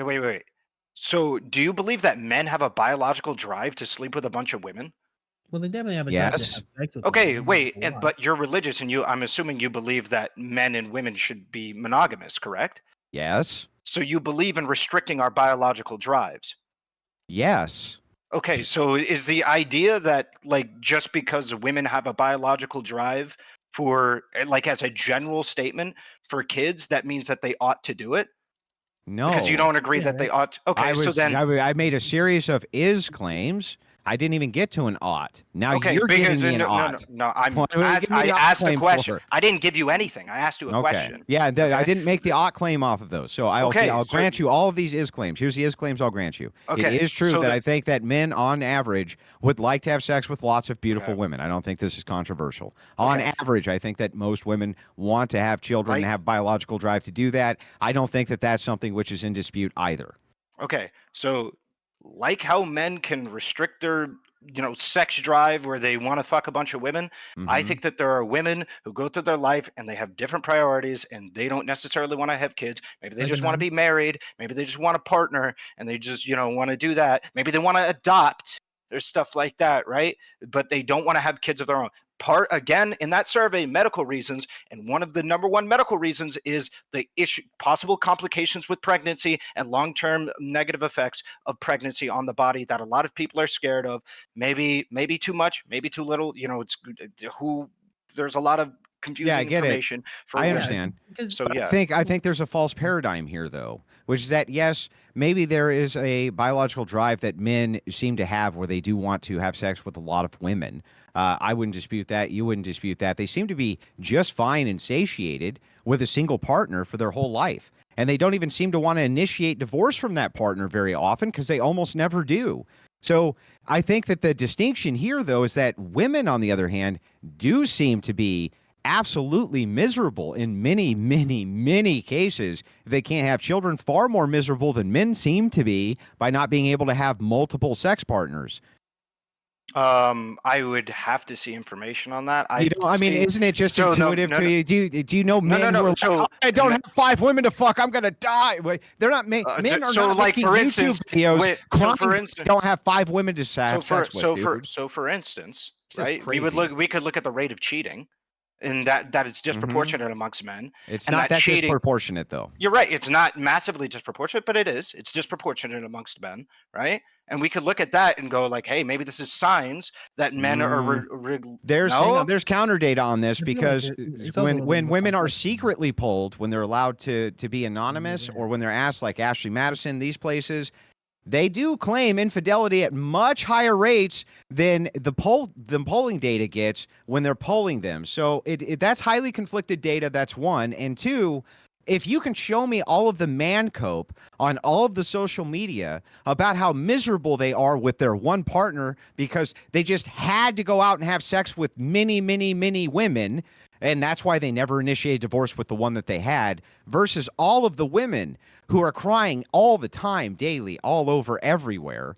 I would love to see that because I don't think it exists because I think that you're comparing apples and oranges here, man. Well, so if I wanted to have a more accurate comparison there, I would compare the amount of men that are willing to settle down at earlier ages. What a lot of men are doing is they're choosing to have a sexually adventurous time in their early mid to mid 20s and then choosing to settle down a lot later. A lot of them, like my roommate, in contrast to me, I want to be able to get married as soon as possible. I like marriage. I like long-term relationships. I think that shit is based. But my roommate, That's a base take. as an example, very much he wants to get married later in life. He wants to be able to do all that stuff, a little bit later. He wants to do it like early 30s and stuff like that. That's when he wants to do it, right? And there's people, and a lot of people are shifting closer towards that idea. And that is probably evidence that I would pertain to the idea that men are not super satisfied with the idea of settling down or committing to a marriage or committing to a long-term relationship as early as they were in the past. Well, okay, I don't know if I but could so even this fully hang on. grant So this that. actually begs a different question. Why were they more willing to do so in the past if it was such a thing which was against their nature? In my opinion, because of a cultural norm wherein which we shame the idea of promiscuity. So it's not about their nature; it's about the culture. Well, also not just I shame, think- right? I think- We I think- celebrate. I think Would you agree we celebrate promiscuity in our culture, like in media and Oh, entertainment? we definitely do. You know, Absolutely. e-skanking and all that. We at least financially would. I don't 100%. necessarily think we do. So I it's like- think there's a lot of mixed messaging about promiscuity. I do, actually. So like if we point towards like we could pick one of the most popular like promiscuous shows out there, Euphoria. Like I'm sure a lot of us know of that show. Yeah. Euphoria. I'll give you Yeah, that show, it depicts a lot of sex. All of those people are miserable. All of them. That's the whole fucking show, is that they're fucking miserable, all fucking each other's boyfriends and girlfriends. And I think that's most of the media that like teens are watching. It's like, yeah, it is like, wow, crazy, this like sex and shit is happening. But it's also like every one of these people are depressed. Some of them are suicidal. Some of them literally kill themselves. Like and they're like, at the end of the day, what usually happens is they settle in some kind of marriage or long-term relationship, and that's the resolution. A very dissatisfied one, at least from the woman's part, which is what we see pretty often. What, in the media, the depictions? No, I'm talking about like in reality. We oftentimes see that women are the ones who are mostly dissatisfied with the men that they choose, not really the other way Well, around. I think that a part of that issue stems from the fact that there's a significant change in the demands of what it means to be a successful man in a relationship amongst the culture today. Like what it means to be a high value or a man who's worthy of being in a relationship is changing in front of our very eyes. It's being Bruce Wayne, essentially. Well, It's no, being there's super attractive. It's having a good amount of money. It's being a really social dude. It's about being able to trigger the spark the moment the woman sees you. It's not about virtue. It's not about character, which honestly kind of makes sense to me. Again, if we're talking about like why people aren't having like families or having relationships, it's because we're not focusing on the character and actually having this family, but the sparks and the good feelings that we get because we see attractive people. I would But probably base, let me ask no you a to that. question. Mhm. The things that you're talking about, the character, the virtues, things like this. Mhm. Again, what's the institution you would indicate which teaches all of these Oh, it'd be things? Christian. Look, man, I'm Christianity 100%. All right. So I mean, again, That's every me. every time we look at Mhm. one of these arguments, and it's just reduced to pure materialism, we don't get anywhere in the answer because the answer clearly is not pure materialist. Unfortunately, this is I don't- even if I you don't think are a anyone said person. pure Yeah, Okay, nobody hang on, said hang on. it's Stop, pure stop, materialism. stop. Anytime we reduce it, that seems to be the only prescriptions you guys want to give. Are you going to really give a prescription that you We think did that the not. state- Wait, no, that's not even Wait, true. what are you talking about? You're literally lying. I was the one who I'll- brought up having a I'll family demonstrate it. household I'll full of demonstrate like it. people. I'll What are you talking demonstrate about? it. Right now, will either of you two say that if the results on society were better, meaning demonstratably better, the birth rates went up, marriages lasted longer, should the state promote Christianity if that's the case? Yeah, sure. If you could actually quantifiably prove it, yeah, why not? Okay, and then you, sir? Sure, yeah. You would actually go for that? Yep. Oh, So well, does that then- make you a liar then?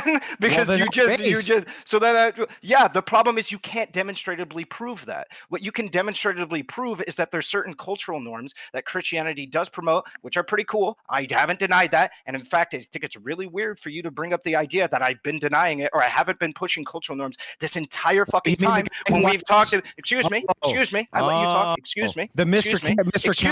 Counselor guy, huh? Excuse me. Well, let him Excuse finish. me. Go to get your family values. Wait. There's even Counselor. counseling. Go Wait, to there's the even the counselor. marriage counseling isn't like a new thing. Fucking idiot. Marriage counseling was a thing even by like priests in religious context. The Yeah, idea that religious priests.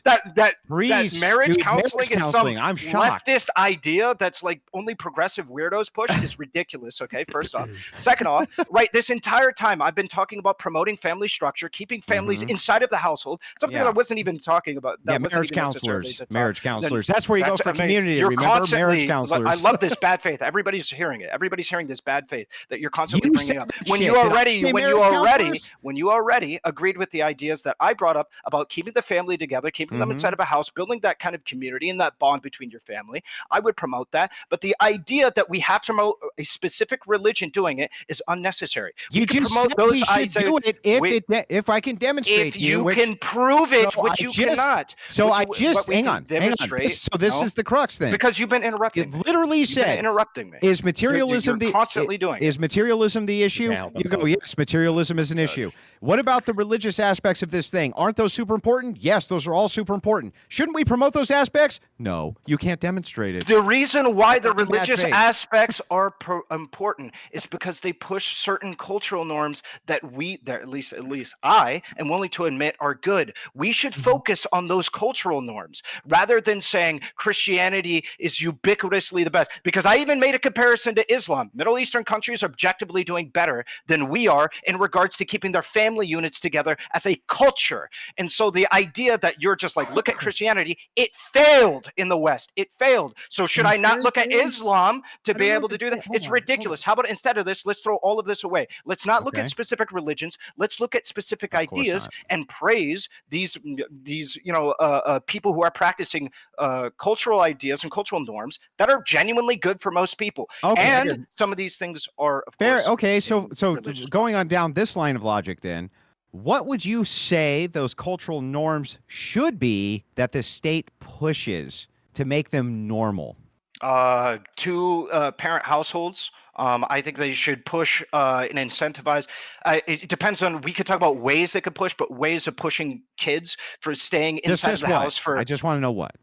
Not the house, just what they Oh, should. okay. Yeah, yeah. Pushing people to stay inside of their household and build familial wealth for longer than just like, I'm 16, I'm gonna go rent my own apartment for some reason and get in a ton of debt and fuck my parents. Like that shit is lame. Staying with your family and stuff like that. We're learning how to communicate and work with your family members and shit. Okay, like that. so I just want to make sure I'm clear. So I'm not straw manning you, and I'm going to try to be as maximum good faith here as I can possibly be. the norms that you would like to see the state push are 2-parent households, right? Yep. And you want them to push family values, right? Yep. Where does LGBTQ fall into that? I don't think there's any relevancy at all. I mean, besides the idea that 2 parents can also be 2 men or 2 women. Oh, I see. And what if I could demonstrate that the outcomes for the children of those people were worse than if they were from 2 biological heterosexual parents? Would you then say that the state should push that as being normal or not? What you would have to demonstrate is, as a result of them being gay, it is negatively impacting the children. Not that them being gay also has not that them being gay correlates. No, not that them correlates. So, but nonetheless, I literally do think that gay people have better outcomes when they have children, when they adopt, than non-gay people. And one of the primary, one of the gay people adopt, and they don't have children. So right, and one of the reasons why is something that me and Kid have been trying to get at, which is family planning. Being able to plan for your families, and one of the most important things of that is being able to have the finances in line to be able to plan for your family. So I'm going to ask you again, because I don't understand. This makes no sense. Homosexuals don't have children. They don't. They can't. Right? It's not possible. So they adopt. Right? They adopt children. So, and they don't adopt very many children, by the way. Almost none of them do. Why would you want the state to advocate for homosexuality or advocate for homosexual parents or any of this if they could turn those resources towards strong family binds, strong family values, strong 2-parent households? Why wouldn't you want them to promote that? So, to be fair, it's completely uncommon to adopt more than at most 3 kids anyways, unless you're extremely rich like fucking Angelina Jolie. It's really hard to even get in the adoption list. You're in a wait list to get these kids.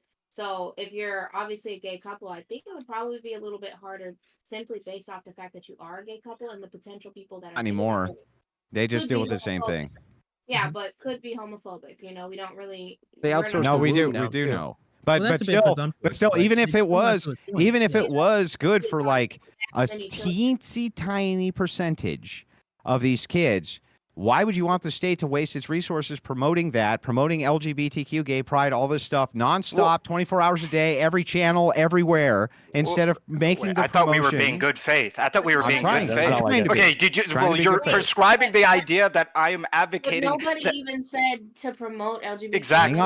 Hang on. I think you guys. Hang on. No, Xena's right on it. I'm making the point. The point is that if you were to prescribe these things, do you think that it would be a waste of time for the state to promote things outside of this? Do you think that would be contrary to the point of the federal government for the health and welfare of people, instead of focusing on these things which you consider good values for people, and I do too, to instead also claim contrary values which are not good for the nation? Shouldn't we advocate against those things is my point.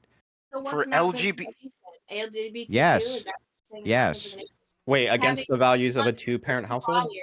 Yeah. Those aren't, wait, 2 biological parents. Family values is. Oh, wait, you threw that in there last minute. Outside of your beliefs, whether you're homophobic or not, promoting family values has nothing to do with sexuality or LGBT, any of that. You can have 2 mothers, you can have 2 fathers, and have a successful family. So but you could be dirt poor and have a successful family. You could live in a desert island and have a successful family. But none of that has to do with the fact that it's not optimal to having a family, for sure. They can't even have children. Here's the issue I have. Children, for example, only a teensy tiny amount do. But still, because adoption is already hard as is, because it's not the normal and it's not pushed. So we're just discriminating against the gays. So then, with being Christian or whatever and being against abortion, people are forced to raise kids because it's a sin. This is that and third. It is a sin. Whereas if the kids did not have the abortions and had the children and adoption was made easier, I do think that gay people would probably get more children. Oh, okay. Well, then tell me what is a single barrier that's in the way of 2 homosexuals adopting a child, if you would? I just said the long wait list to adopt. That's everybody, not just homosexuals. It's a little bit longer for my. No, well, tell me what the distinction is. Show me that gays have to wait longer than heterosexuals. I'd love to see that data because it's nonsense. Depending on whom you're adopting, are you private adopting? Are you public adopting? That's not my question. My question to you was to demonstrate that it's a longer wait period for homosexuals than it is for heterosexuals to adopt a child. That's bullshit. That's Right, one. but understand that heterosexuals can have their own children. So of course, Yes, of course they can. We're talking about adoption. yeah, they can have heterosexuals can have their own children, whereas gay people can't. What does that have to do with adoption? We're talking about So adoption. while gay people are on a wait list, mind you, gay people just got Straight people are on a wait list too. Okay, so if you shut the fuck up interrupting everybody with your flabby fucking wrinkly ass face. No, with your long ass nails, with your hoe ass bitch ass attitude. Do the head roll. Do the head roll. Please, so that I could actually speak. Do the head roll. Moderate. Thank you. So back to what I was saying. Do the head roll. What year All was right, it that come on, people were let us out. actually that gay people were given the rights to legal marriage? What year? I don't know, sister. You tell me. Because that was really recent. So adoption has been around for a long time. So of course a wait list is going to be long as fuck. Gay people are going to be at the bottom of the podium because they only just recently been legalized. Demonstrate it. Have a household. Demonstrate so the demonstration would be the year legal marriage for gay people was made possible. Demonstrate that the wait list for homosexuals for adoption is longer than for heterosexuals, you airhead. Yeah, so They're Xena, at he's the asking. bottom of the list, you dumb fuck. What is list? that? Hold on. What does that mean, Xena? What does it mean for them to be at the bottom of the list? Okay, so let's just do an example. Okay, let's say adoption's been around since 1920, right? Let's just say that. So there's a wait list from the regular heterosexual, right? It's building up. Say we've got like 1 million people on that wait list now, right? That's the heterosexual people. Now let's say gay marriage, to be able to have two parents in one household, just was made legal last year. That's 2022. They're on the bottom under that million, basically. They're just now hitting that wait list, is what I'm saying. They're not going to be put on the same fucking regimen as... Now, I'm sorry to have to be the one to point this out, but you do realize that heterosexuals will also apply underneath that same million people, just like homosexuals. Can you demonstrate that they have to wait longer than the homosexual? No. Newer people, if I went to go get on a wait list right now, I would be on the bottom of the podium. That's what I'm trying I see. So this has nothing to do with homosexuals and adoption at all. You're just stupid. You're trying to say that homosexuals opt not, that they may opt out of getting fucked. Like, you literally sound retarded as fuck. Hold on. So Andrew, I'm the one who sounds retarded. I see. Wouldn't the question? It's bad for society to have two fucking parents of the same sex. Okay, so Andrew, wouldn't the question be? Hold on. Wouldn't the question? Hold on. Wouldn't the question be whether or not those kids are better off in an adoption center rather than in a home with gay parents? Like, isn't not whether or not it's like a man and a wife, like heterosexual couple, but because lots of kids just aren't going to get adopted at all, and they're going to grow up their entire lives and age out eventually. So isn't it better? The question is, are they better off in an adoption center versus in a gay parent household? Which I don't know. Her own arguments. No, I'm asking. That should be the question right now. Yeah. So I think I understand what Andrew's trying to say, right? He's saying that if we have a small population of homosexuals who are adopting, why would the government push that small population over the hundreds of millions of heterosexual people who can actually just naturally have children and have those families? Why would they need to make a distinction at all? Yeah, we can walk and chew gum at the same time. Well, we could. Why aren't we? So then why are we focusing more on homosexuals being able to have these families than the heterosexuals? Like, where is the push and the cultural push and all the different, you could even say movies or just the people having the conversation, the debate? I would argue we should have more representation, more of a push to be able to have two-parent households, to be able to keep the family units together. So what should we? Nobody here is disagreeing with that. Has better results for children. Yeah, I don't know. Though. The language is kind of loaded. When you say two parents, do you mean two biological parents? Because that's what I'm advocating for. Okay, so then that's where we would disagree then. I think having two gay parents is better than being in an adoption center your whole life. Yes, that is demonstrably. Well, okay, great. It's so I would say that having any parents is better than like getting beaten to death on the street. I don't know that means anything. It's a total non sequitur, but no, it does. Moving back to pushing, this, pushing gay parents. I'm going to make my argument, and you can pushes respond. For kids to get out of adoption centers because, like you said, they rarely gay adopt. parent because no. excuse me, I said pushing gay parents, right? So Mhm. when we're talking about pushing gay parents, the only way that they can have kids is through adopting. And therefore, we get those kids who need a home, we get them a home. So pushing for gay people to be able to have children by adoption is good for those children.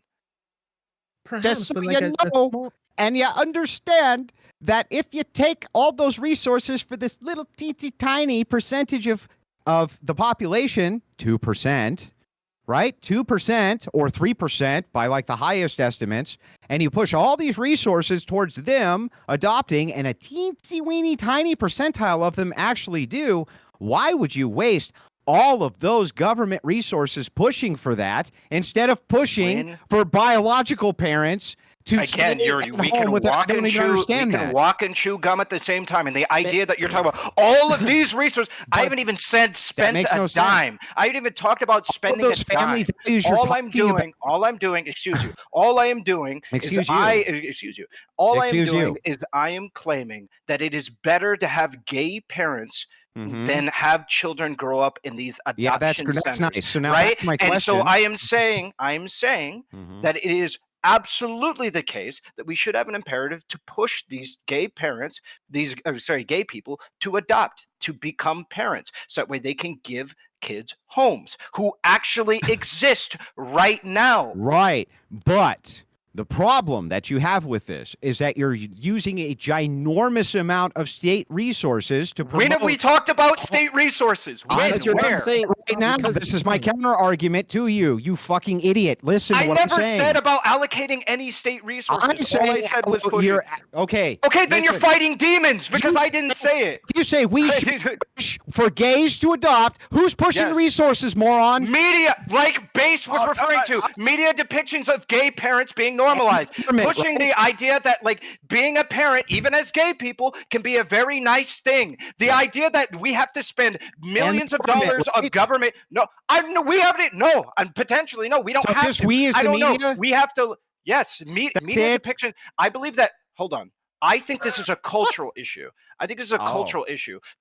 Like you said, throwing money at this issue doesn't solve the problem. We need to be able to encourage people to be able to have kids, and it's not this like unbelievably scary, daunting thing. It can actually be a very wonderful and beautiful thing to be able to have parents be able to raise a child. That's great. Even gay parents, I know. Holy shit, you're scared, you're shook. But like, the idea that we have to spend millions of dollars from the government to be able to do this, it's a boogeyman. You're fighting demons right now. I haven't even given you a dollar figure, and you're constantly coming at me saying, I'm spending all of these resources. We haven't even talked Well, about how in the world could I have ever imagined that when you said we should be pushing, we as an as a society, are you a Fed? Are any of us here a part of the government? Are you a Fed? I just let you talk. When you say Okay, we should be pushing for these things, how in the world could I have ever imagined that you just meant the media? Because that's not what we say. When we're saying we, I think you mean collectively as a nation, don't you? That is what he was saying as a society. But collectively as a society doesn't mean that it's the government giving money. Hold on. When you say that we should be pushing, yes, when we're talking about government resources, when you're talking about we should be pushing community or like any religious message, are you referring to we need government to spend millions of dollars on X, Y, and Z? Or could it also just be, okay, well then that's a difference of how we view things.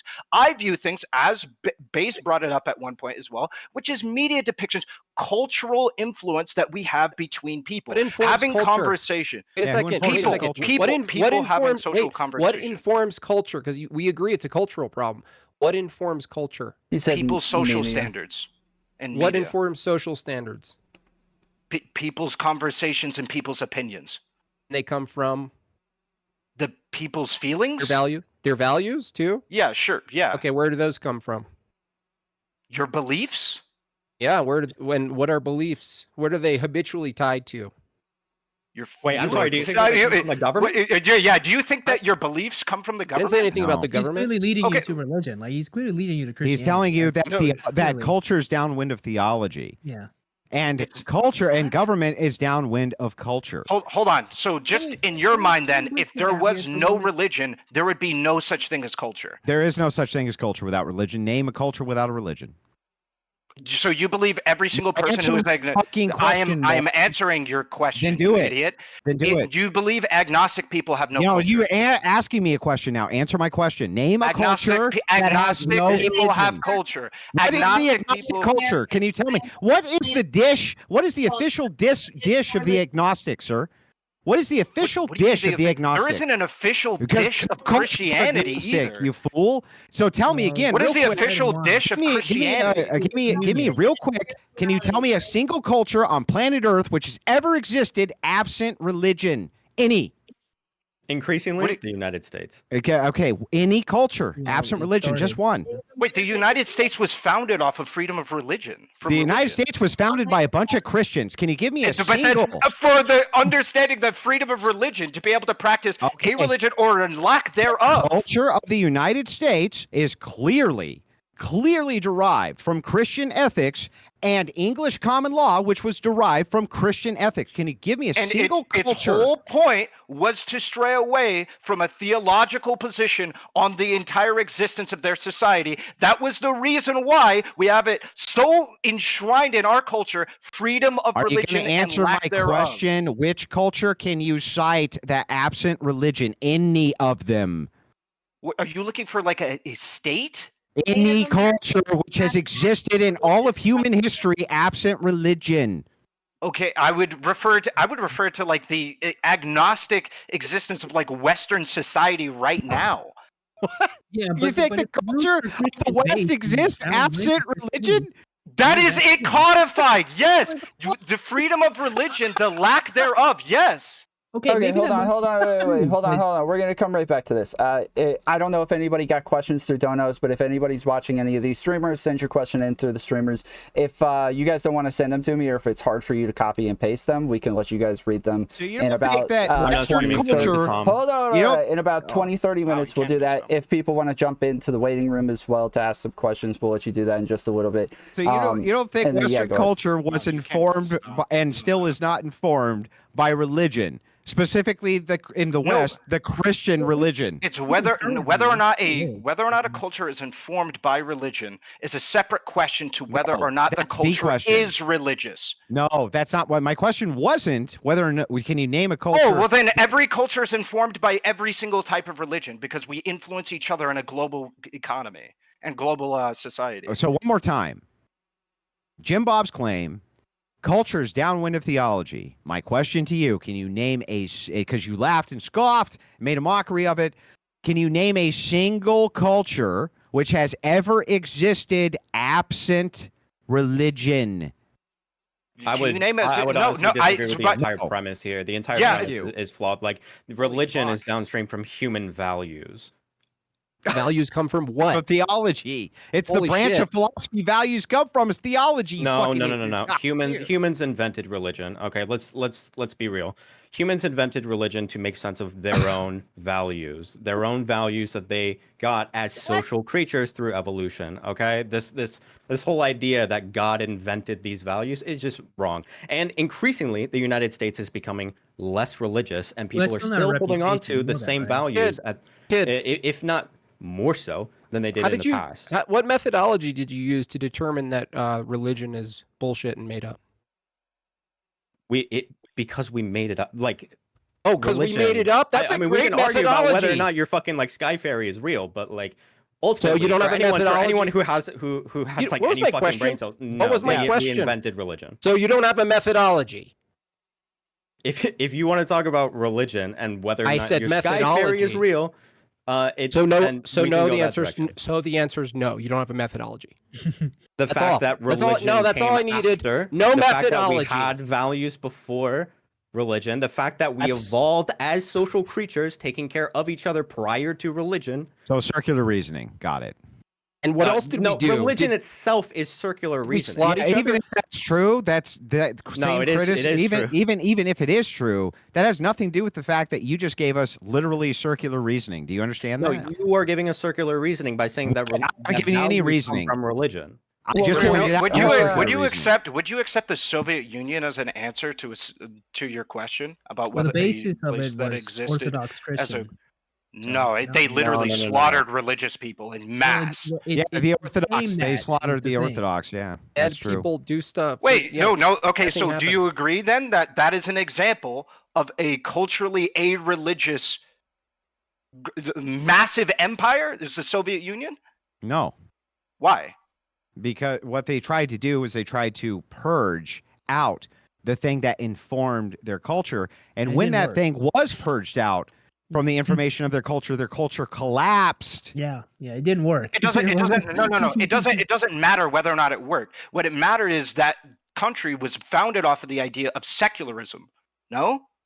There was a portion of their constitution which was derived from that. Indeed, And yes, they killed in mass religious people. that's true too. Yes. Correct. So Yes, that is but I an would say that example of a is their culture. theology. They worshipped their Stalin as a god, just like. Oh, okay. So we're just shoehorning anything. Okay. So Okay. yeah, we're just What do you shoehorning. think wanna- theology is, bro? That's how. No, That's how. It what do you works. think theology is? The idea that there is a guy who was a dictator that they looked up to, and What do you therefore think it's a theology religion is? the same as like Christianity or Islam Yeah. is laughable. What do Can you think make a theology religion is? of men? Yeah, I think you Can can. you could make a religion with someone as the head, right? Where you treat them. You can make a religion out of somebody who is currently existing or shit like that, right? Yeah, okay, so Jesus, then it's theology. Jesus Christ. No, Right. just because there is a dictator doesn't make it a theology. What Okay, that's makes it a wild and theology? Can you tell me? Ridiculous. What makes it So a theology? a faith in a individual or a concept or an Okay. idea So that then it's a theology. no. Yeah. That has no. Like you're describing. So hold on. Then do you think If you worship Do a you man think as a it- god, is that theology? he wasn't worshipped as a god? Yes, he was. No, But if he we- was worshipped as Yes, a and so dictator, was as a Mao. man who was. No, he was worshipped as a god. So was Mao. So were many of them. Would you Okay, like so you think citations? so? for Do this? you think every single dictator was worshipped as a god? No, but I give you a specific example of many Okay, that can you were. give me a couple of dictators who were not worshipped as a god? Yes, I think that Pol Pot was not worshipped as a god. Okay. Do you think that, for instance, how about Hitler? No, I'm not. I don't know. I'd have to think about that one. Maybe by some sects, but not the Would you same way accept, that would you Stalin accept was. religion, let's say, to just to meet in the middle, the religion Yeah, as a Pinochet's another good general, example. right? Because theology is a little. I agree with you that when we get into theology, we're actually probably getting into a whole branch of existing known beliefs. But let's say generally religion, like if the argument is culture is downwind from religion, let's say that even the examples you're giving, we could look and see men making a religion of a concept, a religion of an idea, a Right. religion of a leader, right? And elevating them beyond some normal status, right? We see this habitually, correct? I think I but- would meet in the middle here, actually. I think, personally, I do think that communism was sort of invented as a replacement for Christian ideas, and Yeah. communism became like the new heaven. Yep. And it kind of calls back to a lot of classical, like Christian ideas. It seems almost fundamentally Christian to me in a lot of ways. Not that it's one-to-one, but I think that they sort of did try and replace heaven with communism and had it be this materialist Utopianism, right? Like a utopianistic, yeah. Yeah, so I would meet in the middle there, but again, I disagree with the entire premise that like culture is something that necessarily can only come from religion. Historically, it has, but I don't Then think that we had no values before religion came into the picture. Can you No, tell me I which think culture then had values pre-religion? I am not an anthropologist. I do think that it is the case that historically religion in most societies, and the way that we are going to classify religion in different societies is going to vary quite a bit. Okay, especially if you're okay, talking about, well, like, that's indigenous fair. societies. So you're not an anthropologist, just in recorded history. I mean, like I said, you're gonna have like different.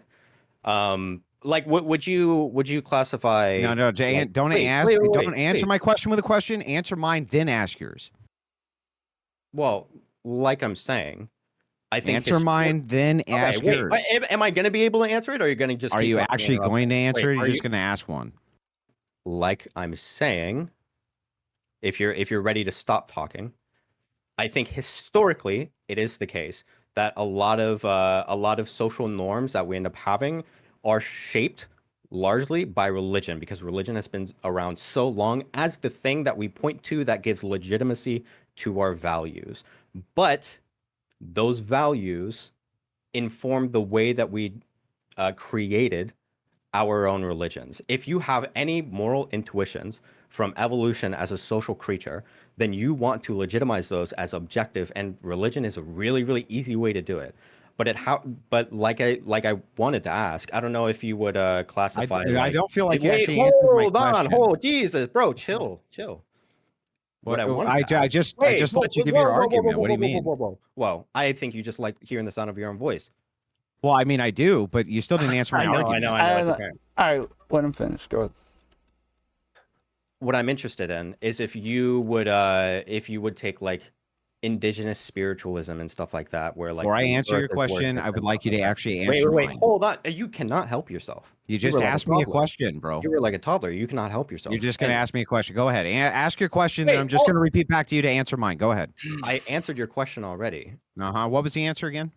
That historically, I am granting that we see values shaped around religion, but religion was created through human values that came through evolution as social creatures. Can you give me an example? Of how religions were created? What do you how intuition created something pre-religion. As social creatures in evolution, we have this idea that if the people around us and the community that we end up building is good for our sustainability, then we're going to be able to structure something which is beneficial to us. Okay, fair enough. Can you give me an example of that? Oh my God, wait. I don't even think you're listening. I am listening. Do you want me to repeat it back to you? No, you're not. You have the shortest attention I'll span. repeat You're it like a back to you. goldfish. Would you like me to repeat it back to you? You want an example of a society that specifically was prior to religion and then invented religion. Based on intuition. I'm telling you, I'm not an anthropologist. No, I just said historically. You don't need anthropology for history, right? I'm not a historian either. So then the answer would be what? So do you think the answer would be no, right? You could just say that. You could just say no. Just say that. It'll make you feel better. Just say no. Sure. I don't know of a society. Thank you. How many? So I can't point you to a society. how many fucking? How long did it fucking take for you to get that out of you? Now ask your fucking question. Wait. Repeat to me what I told you. Repeat to me what my premise was. To me, or yes, your answer to me? Yeah, you tell me. So you asked me something about natives. So go ahead. Was that my premise? I just asked you to ask your question. Wait, hold on. What was my pushback to the idea that? Well, that's a different question. I just clarified.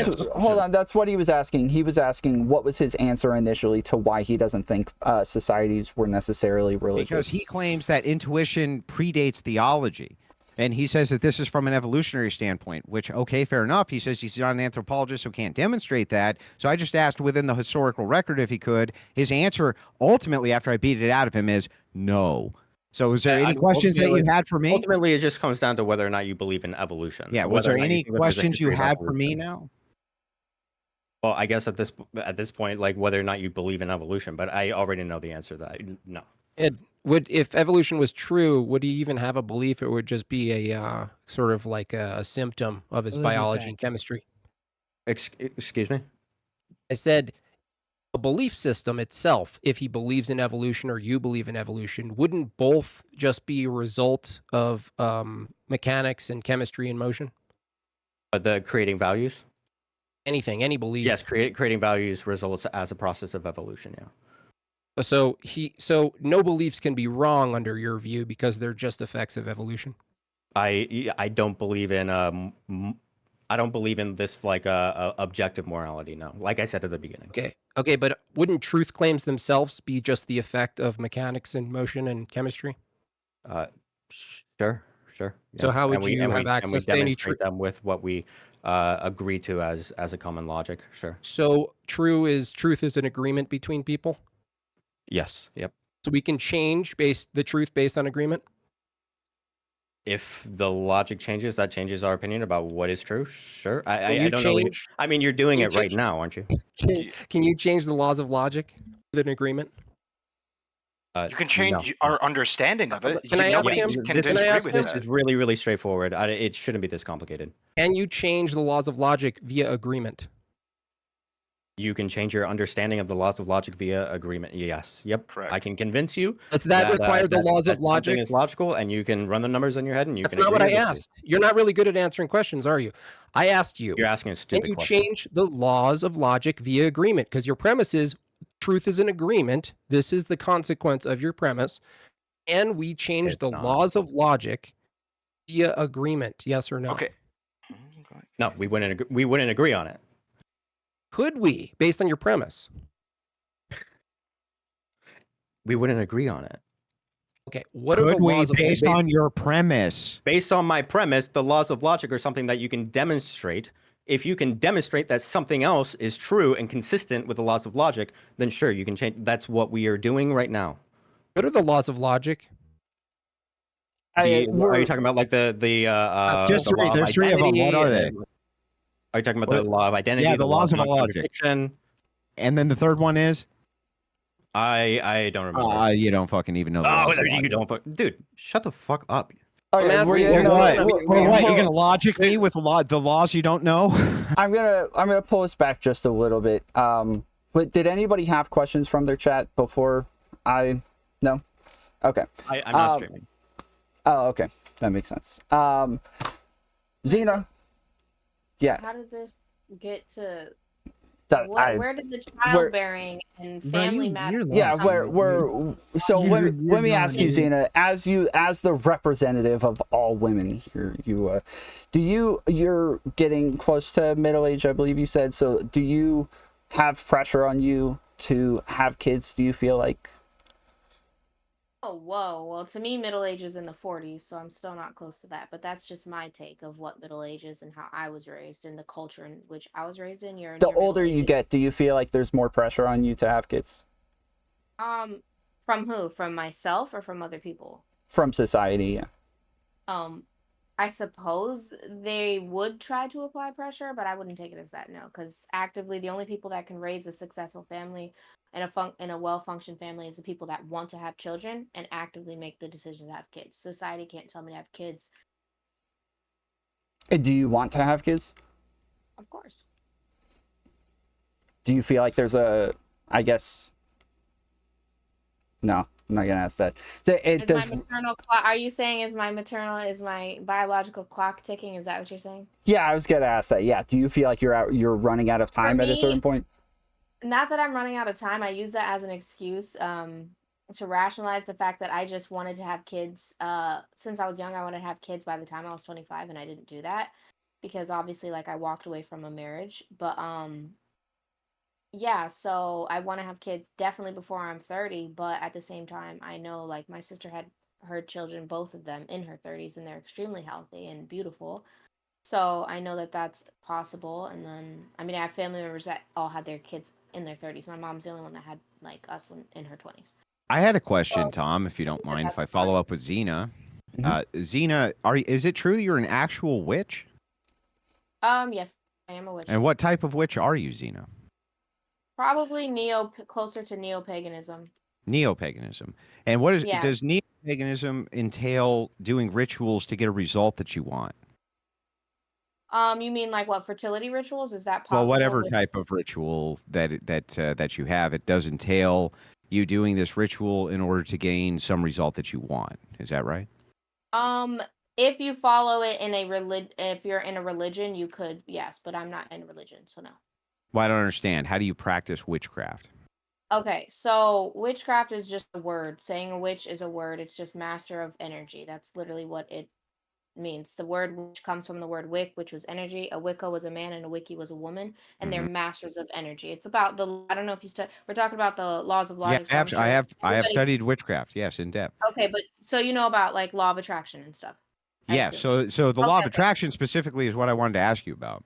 Do you believe so do you believe that via the law of attraction that you can essentially will into existence using your own mental faculties and bring them to fruition the things that you want. Absolutely, yes. Do you 100%. recognize in order to do this, necessarily you would be manipulating people's free will? And let me give you an example of this. Let's assume for a second that you wish with all of your heart, mind, and soul to get a bicycle.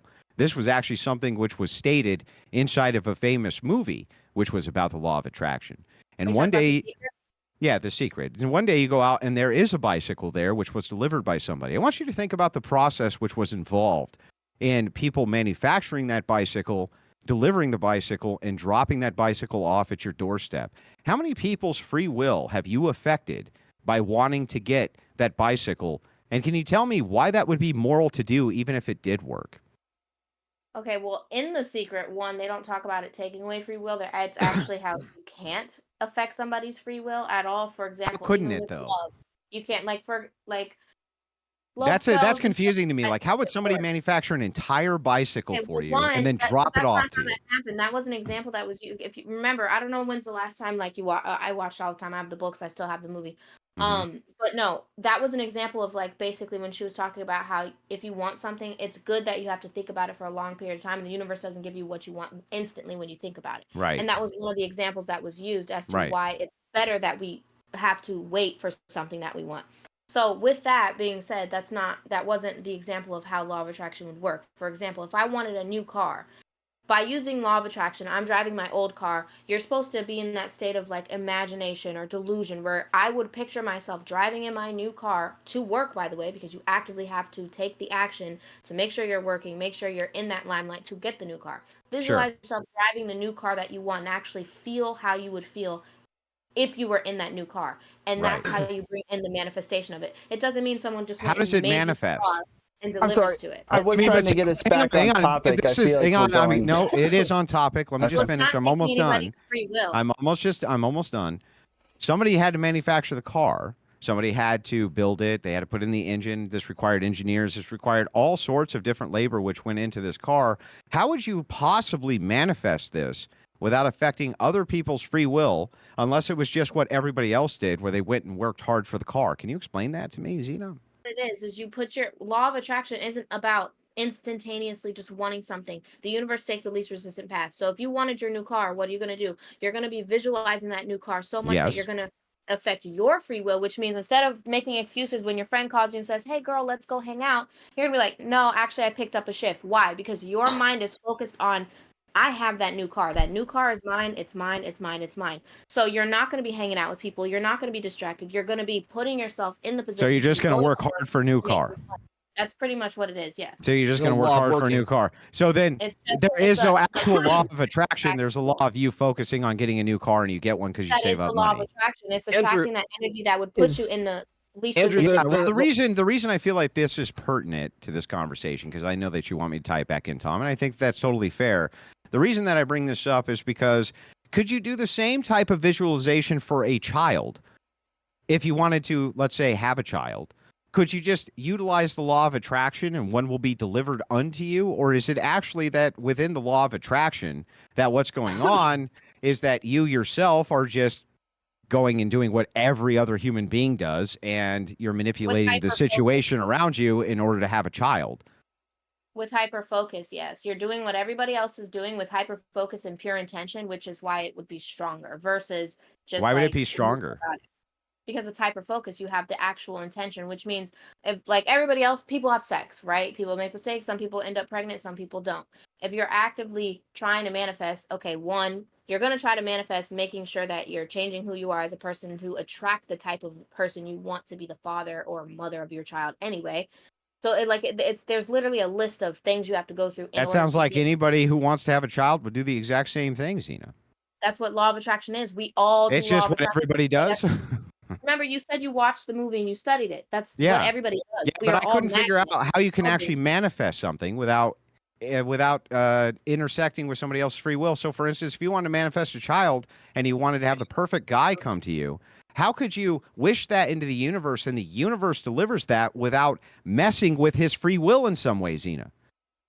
Because that wouldn't mess with somebody else's free will if it's the least resistant path. It's something that you're supposed to be with. Like, for example, obviously you're going to attract the type of person that's wanting the same thing as you actively, that's on that same frequency. That's what, if you watch The Secret, remember you said you did, it's about frequencies and energy. So if I'm trying to attract a certain type of male, right?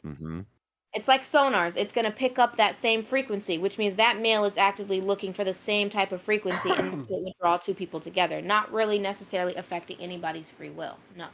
Okay. Andrew, fair enough, also, I'm Andrew, done. You get what I'm saying? Andrew, You get what Andrew, I'm saying? Listen, Andrew, that actually can't make sense, but I'm not How? sure. Andrew, Wait, it makes perfect sense. It's just about Andrew, like you have to- positive Andrew, thinking and But then you can't taking use the steps to example doing of what you the- want. Yeah, Andrew, and you have to, can't- Andrew, you have to remember. There's no actual mythos to it. There's no actual divinity to it. There's no actual magic to it. There's no actual witchcraft to it. It's That's just the literally point. what It's every not- fucking it's body just else is called that. doing. That's the whole point. It's literally just called that. There's no Then, actual, then it's not witchcraft. It's just standard. normal Xena. You should just call yourself normal Xena. No, because I Yeah, know why I'm a don't you call master yourself of normal Xena? What's the distinction hardworking between you and a Xena. witch? I don't get it. Hardworking focus, Xena. what I want. And we're not talking Yeah, about other things hardworking that I focus, do. Xena. Wait. Because he wants to be hyper focused on me now. You were talking about that, which I brought up the example in general, which would be law of attraction. Now, if Yeah. you want That's to the talk third. about That's the money, third law of do I do logic, money right? The spells? law of Do I attraction. light candles, do money spells? Do I make potions that might affect somebody's free will to make some money when I go to the club and make Yeah. a fucking bag and walk out with 10 bands? Yes, I affected every nigga in that club to look at me and make sure he wanted to throw money Okay, on me. great. Now Yes, we're getting somewhere. that's So why I'm if you rich. can affect But when it somebody's comes to free will, attracting how love, is that moral? How is it moral to affect their free will? to make some money? Yeah. Who said it was moral? It's not moral to be in the Are strip you club. doing making so that you're money doing anyway. so wait, are you saying that as a witch you're doing immoral things? When did I say that? Well, in my beliefs anyway, it's not moral or immoral. It's do as you will, but harm none. So Who has the will? You know where that comes You're from. not right? harming will people harm by none. you're not harming people by making them drink or you drink a potion or they drink a potion or whoever drinks a potion and they give you money they wouldn't ordinarily give you. That's not harmful? My Yeah. nigga, this is not hocus pocus. Who was Yeah, drinking potions? That's your example. That was your example. I said, do I Can we like get this back on track? Yeah, I think I the gotta- idea was supposed to be that he thought she was like Yeah. verbatim? I okay. said doing I some light my satanic own shit or something, candles but and she my was That own is incense. satanic. She just said that she would Hold affect on, people's hold on. free will in a I second. said it Okay. people's Okay. free will to look at me in the club to be more I- attractive. Yeah, to give You you money. guys- Affect their free will to give you money. Okay. Hold on. Hold on. You guys can set up another conversation. I'm sure it'd be a That's good not combo. affecting But people with no potions. Ain't nobody irrelevant. drinking I wanted to potions. ask you. So earlier you were talking about the fact that you would want, like, if we were going to incentivize people to have kids, you would want to do it through like counseling and crap like that. How would you actually get them to do that without like stigmatizing the inverse of not having kids? Oh, I would be very open towards people saying I'm happy without kids, without like shitting on them. Like, I think there's a really big narrative that like somebody saying, "Oh, I'm happy without kids," is like somehow shitting on people who choose to not have or choose to have kids, and it's like this weird battle that we have between people who like the idea of having children and growing a family and people who don't like the idea, that we're like constantly fighting each other, but half the time we're not. We're just like, hey, I really enjoy spending time with my child, my son. It's really nice to throw the ball around with him. And then people freak out. And then with the opposite, where there's just people who are like, yeah, you know what, I like being in my 30s and not having to worry about a kid. And then people with kids freak out. So encouraging people to just chill the fuck out and live and let other people live their lives in the ways that they do, but also educate people on, the idea that marriage and shit has pretty positive outcomes on a lot of people's lives and their happiness long term. There's a lot of information to show that, and just be like, hey, this is an option, but How would you get that Don't. education out, though, is more so my question. ask Like, you how a would you question. get them to start through doing it? primarily through interpersonal conversation, media depictions, and things like that. I don't think like How we would could you talk get about like media to government. start doing that?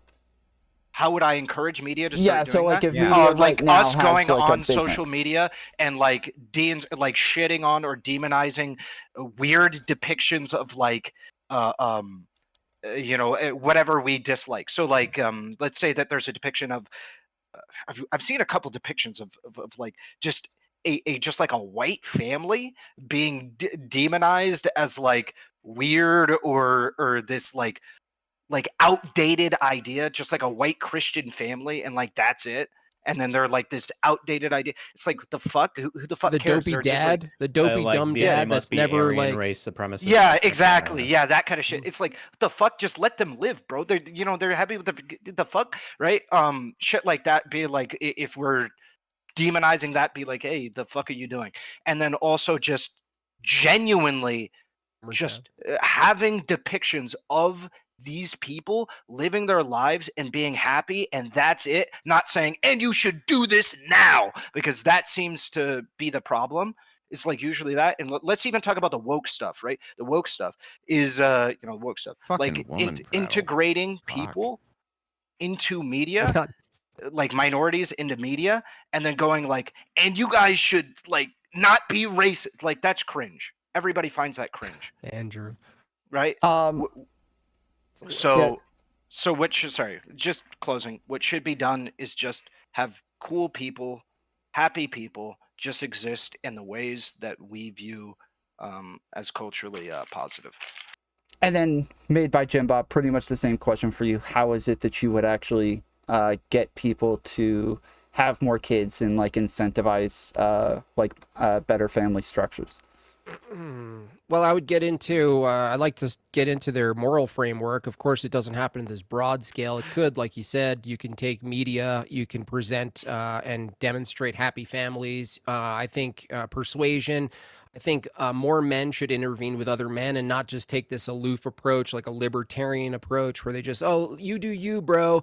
I don't think men do well with you do you, bro. I think that men actually want that older brother sense, or the father coming in and Sure. dropping the hammer down. We enjoy that. I grew up myself with 3 brothers. That certainly helped and guided and informed what I ought and ought not to do.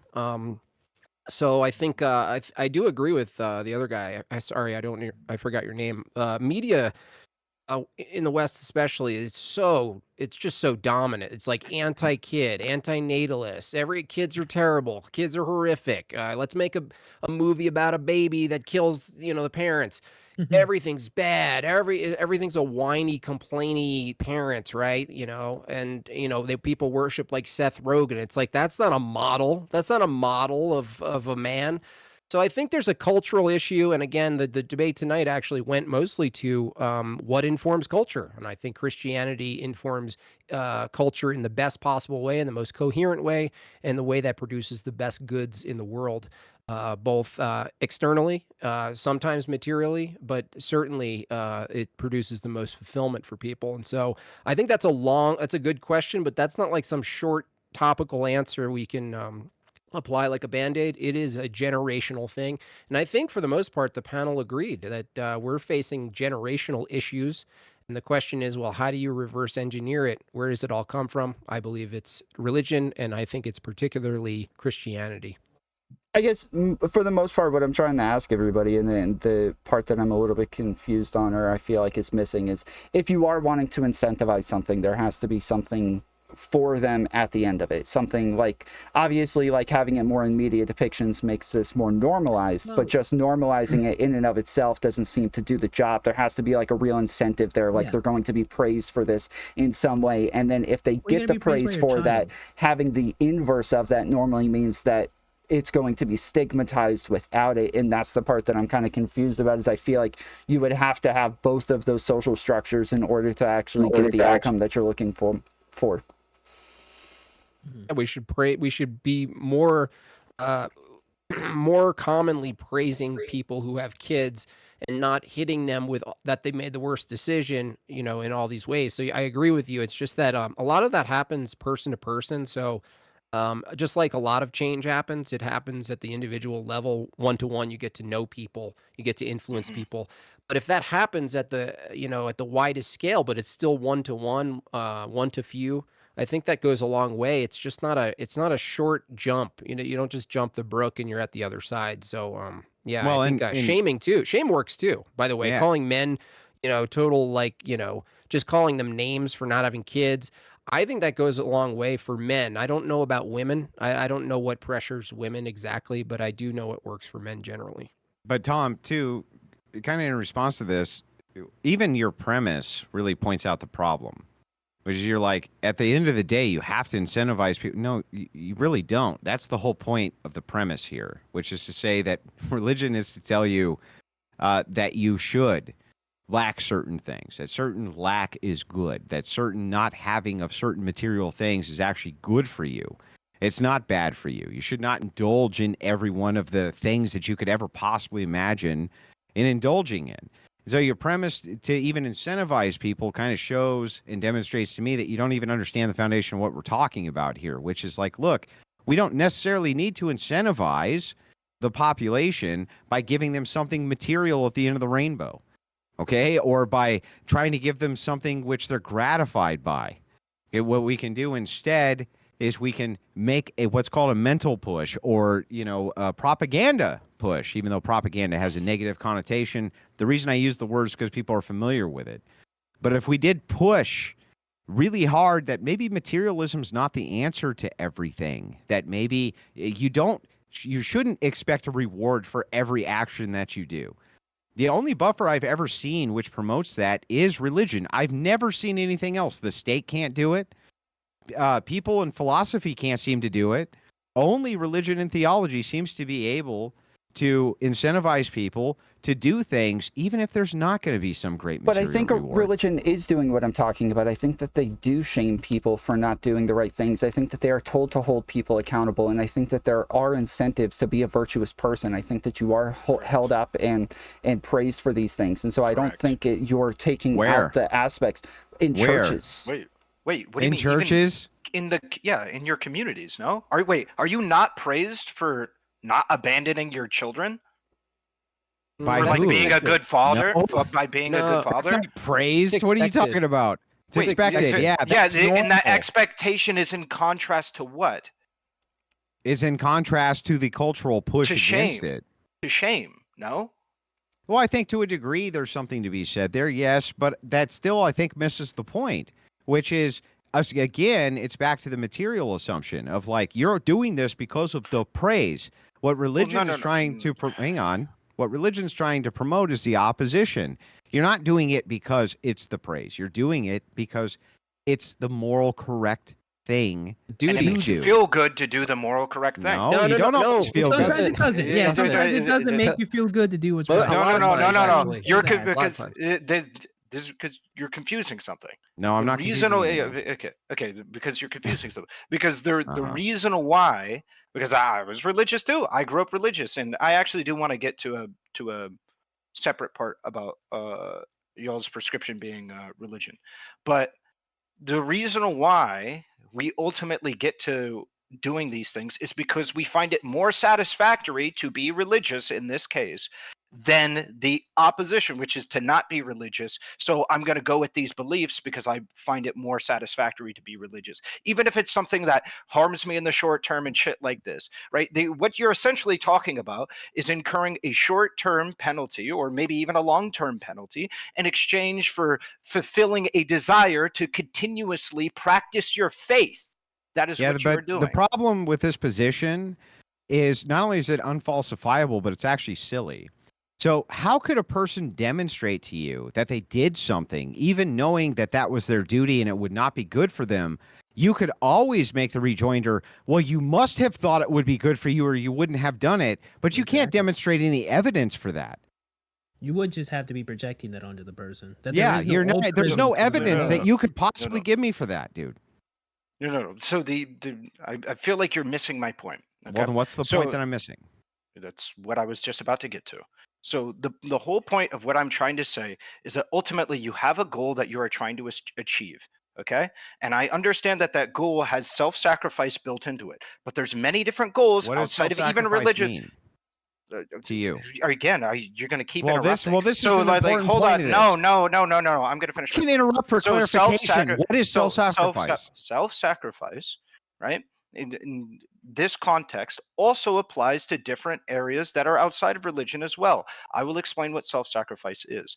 There are doing things that you don't want to do, that you don't gain pleasure in, that you may not even gain material benefit for, that might positively affect either your outcomes in some specific way, other people's outcomes, or maybe a belief that you hold. And maybe it's an ideological belief. You die for something that you consider to be good, for example. So why would you right? find that to be satisfactory, more satisfactory than the alternative, except that you're just intuiting that for everybody else?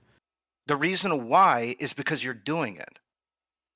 What? So what satisfaction are you getting It's, right now again, in making an circular. argument? No. If you wouldn't do it, the reason why you're doing it is because you are making an active choice the reason why you do things is because you're weighing your other options and you've decided that this is your the one that you want to go with. No? Yeah, that doesn't answer my question. How do you know that the person finds that more satisfactory to the alternative, except that Because you they just want didn't it to be true?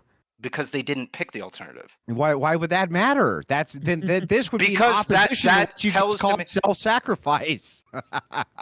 No, it so isn't. this intuition here, the contradiction is, if the intuition is that self-sacrifice is actually the thing that you want the most, how could that be self-sacrifice? Because you are sacrificing your own well-being in exchange for an idea. Yeah, but you want it, so it's not really self-sacrifice. I disagree. Yeah. I completely disagree. Wanting something doesn't mean that you can't What? I want the betterment of my child and my family and my community, and I sacrifice my time. I sacrifice my physical health to be able to do that. And that doesn't matter because that doesn't take away from it because I want it. What if, well, wait a second. If you didn't want it, let's just say like you walked away from the whole family, right? Yeah. Could you find more satisfaction in that? Me personally? Are you talking about in general? Anybody. Yeah, sir. They somebody could, right? in theory could. Yeah, somebody in theory could. or they couldn't, right?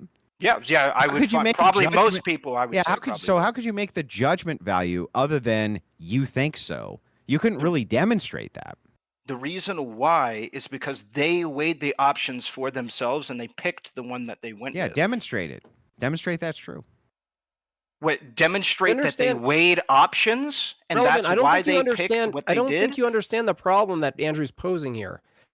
You're saying that you're basically almost making the kid not kin's argument. It's kind of like a determinist view, actually. It's like everything you do is just because you wanted to do it. You want to do it, yeah. Andrew's saying it's unfalsifiable because you'd have to assume whatever you did the opposite of, or you didn't do something, let's say an inaction itself would then be, under your view, something you desired to do. So there would never be anything you could point to that wasn't a desire, actually. And never. as I stated when Kid Not Kin brought it up, right? It is something that is true. Yes, everything that you do, you're weighing options against other things. I can still have self-sacrifice inside of that system. The idea that like you can't have self-sacrifice in that system, right? For instance, everybody here can agree that we might want the betterment for a better life for our kids. And do we not sacrifice time, maybe our physical health and things like that for our child? That's but not we still dispute, want though. So that's not really in dispute. What's in dispute is how do you know that the person who's doing this, that they're only doing it because that's the most satisfactory thing they could have done? That's where you are intuiting on us. I'm not making the claim that it's the most satisfactory thing they could do. What I'm saying is that that's the most satisfactory thing that they thought of to do, that they came to the conclusion of doing. You're still projecting. That's why they did it. That's why. Right, you still are. No matter what, you're still projecting it onto them. But wait, in other words, it would still apply. Hold on, I gotta ask. Wait, hold on. I gotta ask, because I feel like what he's saying makes sense. What do you guys think is the other option? If they do the thing, are they not choosing to do the thing? No, I think that you can do things which are counterintuitive to you. You can, but you're choosing to do those things, right? Well, I'm not. It's not the option here is not about choice. Choice is not what's in dispute. Rather, his projection that you made the choice because that was what it was innate that you must do. And it's like, otherwise... When did I say that? When did I say that? I'm going to give you your exact words. I'm going to give you your example. Words. Your exact words were, when I asked you this question, how do you know that was the most satisfactory option? Your words were, because you did it. Yeah, so Right. hold on. Let me give you an That example. doesn't- no, She's it's not saying that that like that's it's the based on most the scenario. satisfactory. So if I choose to do heroin in this moment, I am choosing to do heroin based on some sort of goal for some sort of satisfaction. It may not be the best outside of that. I may not be considering all options. It may hurt me in a bunch of other areas. But at the moment that I choose to do heroin, I'm choosing to do it based on a specific goal that is looking for a specific type of Absolutely, satisfaction. and I don't dispute this. So, but Distinction what between about the will and counter? will What about and- the counter? What about the counter to this, which is you really, really, really want to fucking do the heroin, but you don't, and it makes you will. fucking Why sick to don't your you? stomach, and it makes you throw up all over the place, and all of this stuff that seems very counterintuitive, yet you do it anyway, right? This is my point. Wait, is well, that why do you do it? for you Why do to you do it? say, Why for did you choose not I'm to? trying to explain. Shut up. For you to ahead. say, like he just did, the reason that you made that choice is because it's innate. You didn't have a choice. The reason I know it's the most satisfactory is because you wouldn't have made the choice otherwise. You also have to bite the bullet and say then the only reason that people commit suicide is because it's the most satisfactory. They wouldn't have done it. It's for absurd. them in That's that what they moment, think. they No. viewed it as their only option. Yeah, No. for them in No, that hold moment, on, they hold viewed on. it as their Determinist view. they viewed This is it a- they this is viewed it as terrible. their only position listen, in that the moment. reason- That's what the reason. Let me why make they it did easier yeah. for your problem. This is much easier. If what you're saying is true, then what you're arguing right now is determined by satisfactory. So you wouldn't know any other option. You wouldn't know any other option to argue, right? I personally am Nothing else for you to do. I You must do this I- conversation. You have Wait, let no him- choice. let him answer. I personally am a determinist. Yeah. So you came to the conclusion that you're a determinist, but you were determined to come to that conclusion, right? So you didn't come to the conclusion. Yeah, right? it was already predetermined for you. Correct. Yeah. Okay. So all you're doing is Wait, rejecting. Hold the on. will. Wait. I want to It's not understand complicated. even from your guys' worldview because you're laughing.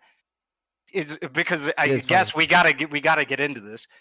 If can God not tell what the future is? Can God not God- ordain what the future You're going to is? use You've Calvinist already- Yes, I'm gonna predeterminism? ask you the question. Yeah, Can no, it's you- fine. If you want to use can Calvinist God- predeterminism, we can do that. Wait, can God ordain the future? Yes or no? Yeah. Well, God can see into the future, but He has chosen to give you free will. Okay, so if God says you are going to have a conversation at 3 p.m. on August 5th at 2032, Sure. are you going to deterministically go throughout your life all the way up until you have that conversation? Well, I don't. Are you I wanna going to answer be? this Can in you good faith. I'm deviate? trying to Can you think about deviate? this. Can you deviate from that course? Generally, the answer that I So always the- gave the when I was conversation religious is will that he knows happen. he So knows hang the on. So actions hang on. that you're The going to take. conversation will happen. I don't know what you mean exactly by the deviate from the course, but yes, the conversation will happen. If it's predetermined by can God, God- and He says it's going to happen, yes, it'll Well, happen. just So real quick, can let- God let me give the predetermine answer, every 'cause, one of your actions throughout your entire life? Irrelevant. The answer that they Could. generally give The is answer that would he be- knows what you're going to do. He knows, Yeah, he okay, knows so your hang on. So if actions, God- and so if you wanna still follow have this to free the end, will. so that he understands the distinction here between divine command and him saying, absent divine command, that he's a determinist, which makes no sense. So even Okay, if we so follow the I'm Calvinist view to the end- curious if God can Mhm. understand all of the actions that you do throughout your entire life. Do you Yes. have free will? Yes, How? because you have what's called a timeless space distinction. So if God is timeless and he can see in all instances at all times, he will always know what's going to happen before it happens, but that doesn't mean he needs to affect your free will to do so.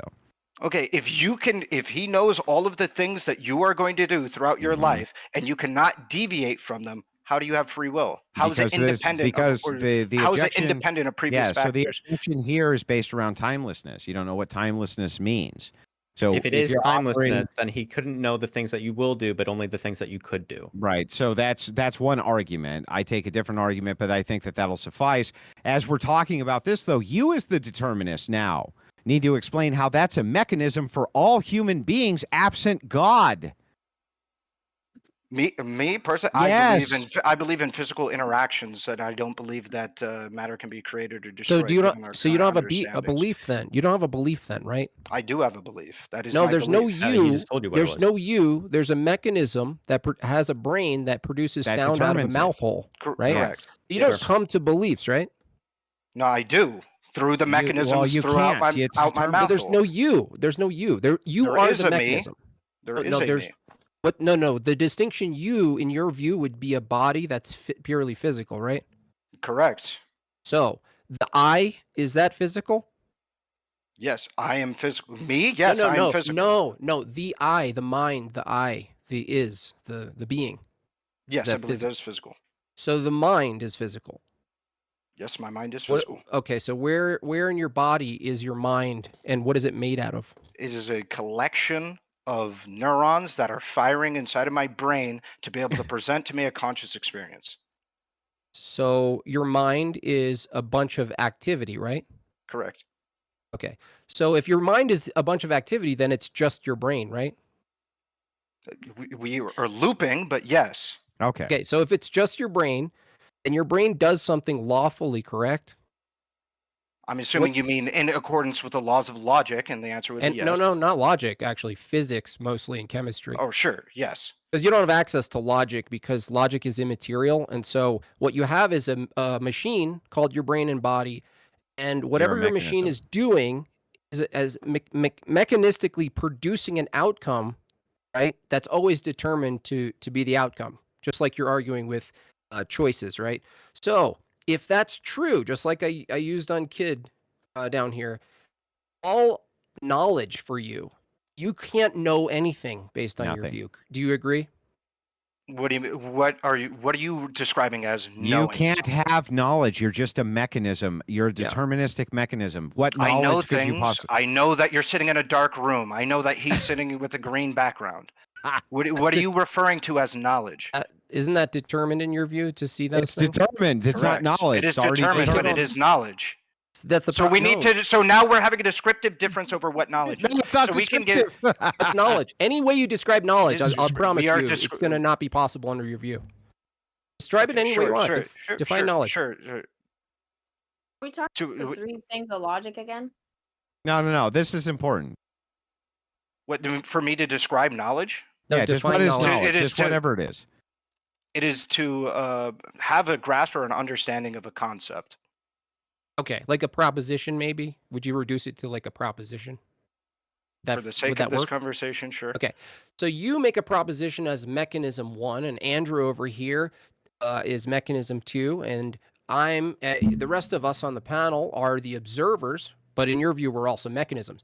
So if mechanism 1, you make a proposition, and Andrew, mechanism 2, makes a proposition, the rest of the panel as mechanisms, if we're all predetermined completely to come to any conclusion we came to, there's no real thought process, there's no real weighing options or evaluating claims.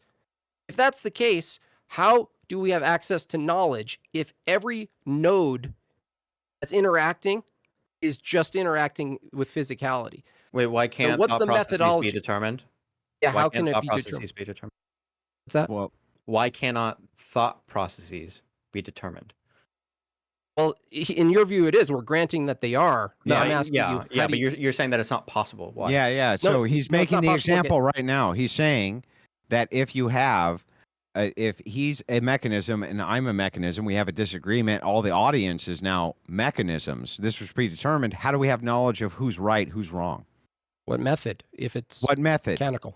do we use? Why with wouldn't there be? mechanical method? Why wouldn't there be like a cause and effect and interaction between two different processes? If there was a can't there cause be and effect, interaction how do you between know which cause and effect is correct? How do you have knowledge? We would use our better reasoning to be able to understand the same way. Determined. I think it's the determined. issue. No, I That's think the issue. determined. Yeah, it is determined, but that. So then you can don't have still exist. reasoning. Then you just You have a can have mechanism. reasoning. You can. Yeah, have it's just a reasoning. Independent mechanism. of mechanism. Yeah. Not independent of mechanisms, but you can still have reasoning. No. Reason is It's a smoke coming mechanism. out of a machine. Yeah, it's a That's mechanism. all reasoning is to you. Yeah. Yes. So doesn't- I encourage you to abandon the view because you do have knowledge irrelevant. You actually have some pretty good points. I can tell you have a thinker. I can tell you have a past, present, and a future that you conceive of. I can tell that you care about people. These are not particulars or of mechanisms because they don't produce these things. Okay? Yeah, in other You words, are he's really- saying you can't so really if be your a question is determinant. if your question is whether or not we operate in society as if we are not deterministic, the answer is obviously yes. That's not what he's However, asking.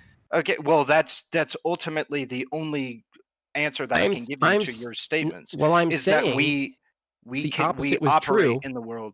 that if way. the opposite was true and your view is true, you couldn't know it. In addition to that, you couldn't know anything based on our example. If you could know something, one of you could tell me if there's an opinion A is made and opinion B is made by another mechanism, and the observer who's selecting the better of the opinions, better of the propositions, needs some sort of independent reasoning process that's outside of determined mechanistic effects. And you don't Otherwise, have how one. would you know? Yeah. Okay, How Why would would you it know? have to be Real outside quick, of determined hold mechanistic on. effects? That doesn't. Just real quick.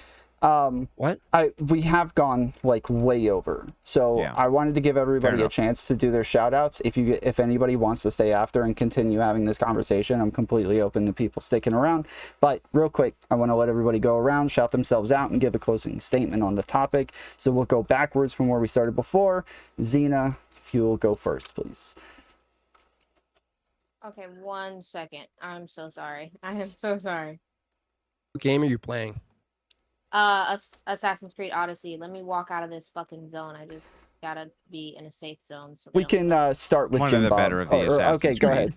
Why are we doing closing though? I thought we were still continuing the argument. Yeah, I we was can saying still we're go going to do after closing, closings. and then we'll let everybody stick around who wants to. I just want to make sure if anybody needs to leave, they have a chance whenever they need to, but you guys can all stick around after we do closings. Oh, okay. So I'm Xena the Witch. I stream on Kick, Xena the Witch, Twitch, Xena_the Witch, and my Twitter is Xena the Witcher, and so is my Instagram. Pretty much anywhere you find me, it's just Xena the Witch. That's it. I play video games. And I Any like to talk closing about thoughts on the topic? Well, I think we kind of derailed completely Mhm. away from the whole Yeah. whether or not women are happy when having children or not. Mhm. So my thoughts, I mean, I guess for the most part, I think that's because we needed something to really talk about since we already agreed that women are more happy when having children. So we just derailed to like the specifics behind family matters and Mhm. religion, which I mean is still an interesting topic. I like it. I like hearing everybody's take. So Okay, and I like thank you. listening. Jim Bob. All right. Yeah. Well, the question of happiness, obviously, we distinguished between happiness and fulfillment. I hope a little bit because I think that's an important distinction. Happiness being mostly temporary, and fulfillment being something different that includes happiness, but it also includes sacrifice and hardship, and that's all encapsulated in the life of a person. So the question is, well, what is the life of a person? Absent a family, I don't think it exists. The family itself, the values of the family, does that exist absent religion? It does not. So the question is, if we broadly say, well, religion informs all of these things anyway, we might as well skip to which religion is the best. Really, I mean, I think wait. for the most part. Excuse me. Wait, just No, let him finish I his understand. statements. I was gonna wait till you finish first. Let's finish closing This is a- statements, and then we'll get back into it. Okay. Go ahead. It's actually, it may have seemed like a detour, but I actually think the last bit was important because if the argument here is what should we do? How do we make people happier? What's happiness? If happiness is just an illusion because we're all just mechanisms running around, then debating is an illusion. So it's nonsense. So if there's ever a chance to sway someone's opinion, which doesn't exist under a determinist view, it's just a thing coming out of a mouth. To get them to reject it, particularly you, Ahrelevant, I think you're the prime candidate at letting go of that ridiculous view, and I hope you do. I hope it's at the, because you found a woman and you start making a family and you realize when you hold your baby for the first time, you're not going to teach them that they're just a mechanism. Because they matter and there's more to us as human beings. And it's like Andrew said, it's not because we're not strictly material. Our happiness will not be given by strictly material means. Not that anyone argued that tonight. I'll give you credit for that. Where You can guys people didn't find you? argue. Made by Jim Bob at YouTube and made by Jim Bob on Instagram. Awesome. Kid not kin. Yeah, I still believe that if you want to incentivize people to make more babies because you believe that it's going to make a better society, better economic system, I think the best way that you can do that is to better the conditions that parents are in, so that people will not see being a parent as such a burden, and that would go a really, really long way. But yeah, I am Kidnakin. You can find me on Twitch, YouTube, and Kick. Awesome. And then base FCC. That is my name on YouTube, BassFZZ. I guess my final thoughts is, I guess, the same as the first, but maybe I'll sprinkle a little bit more.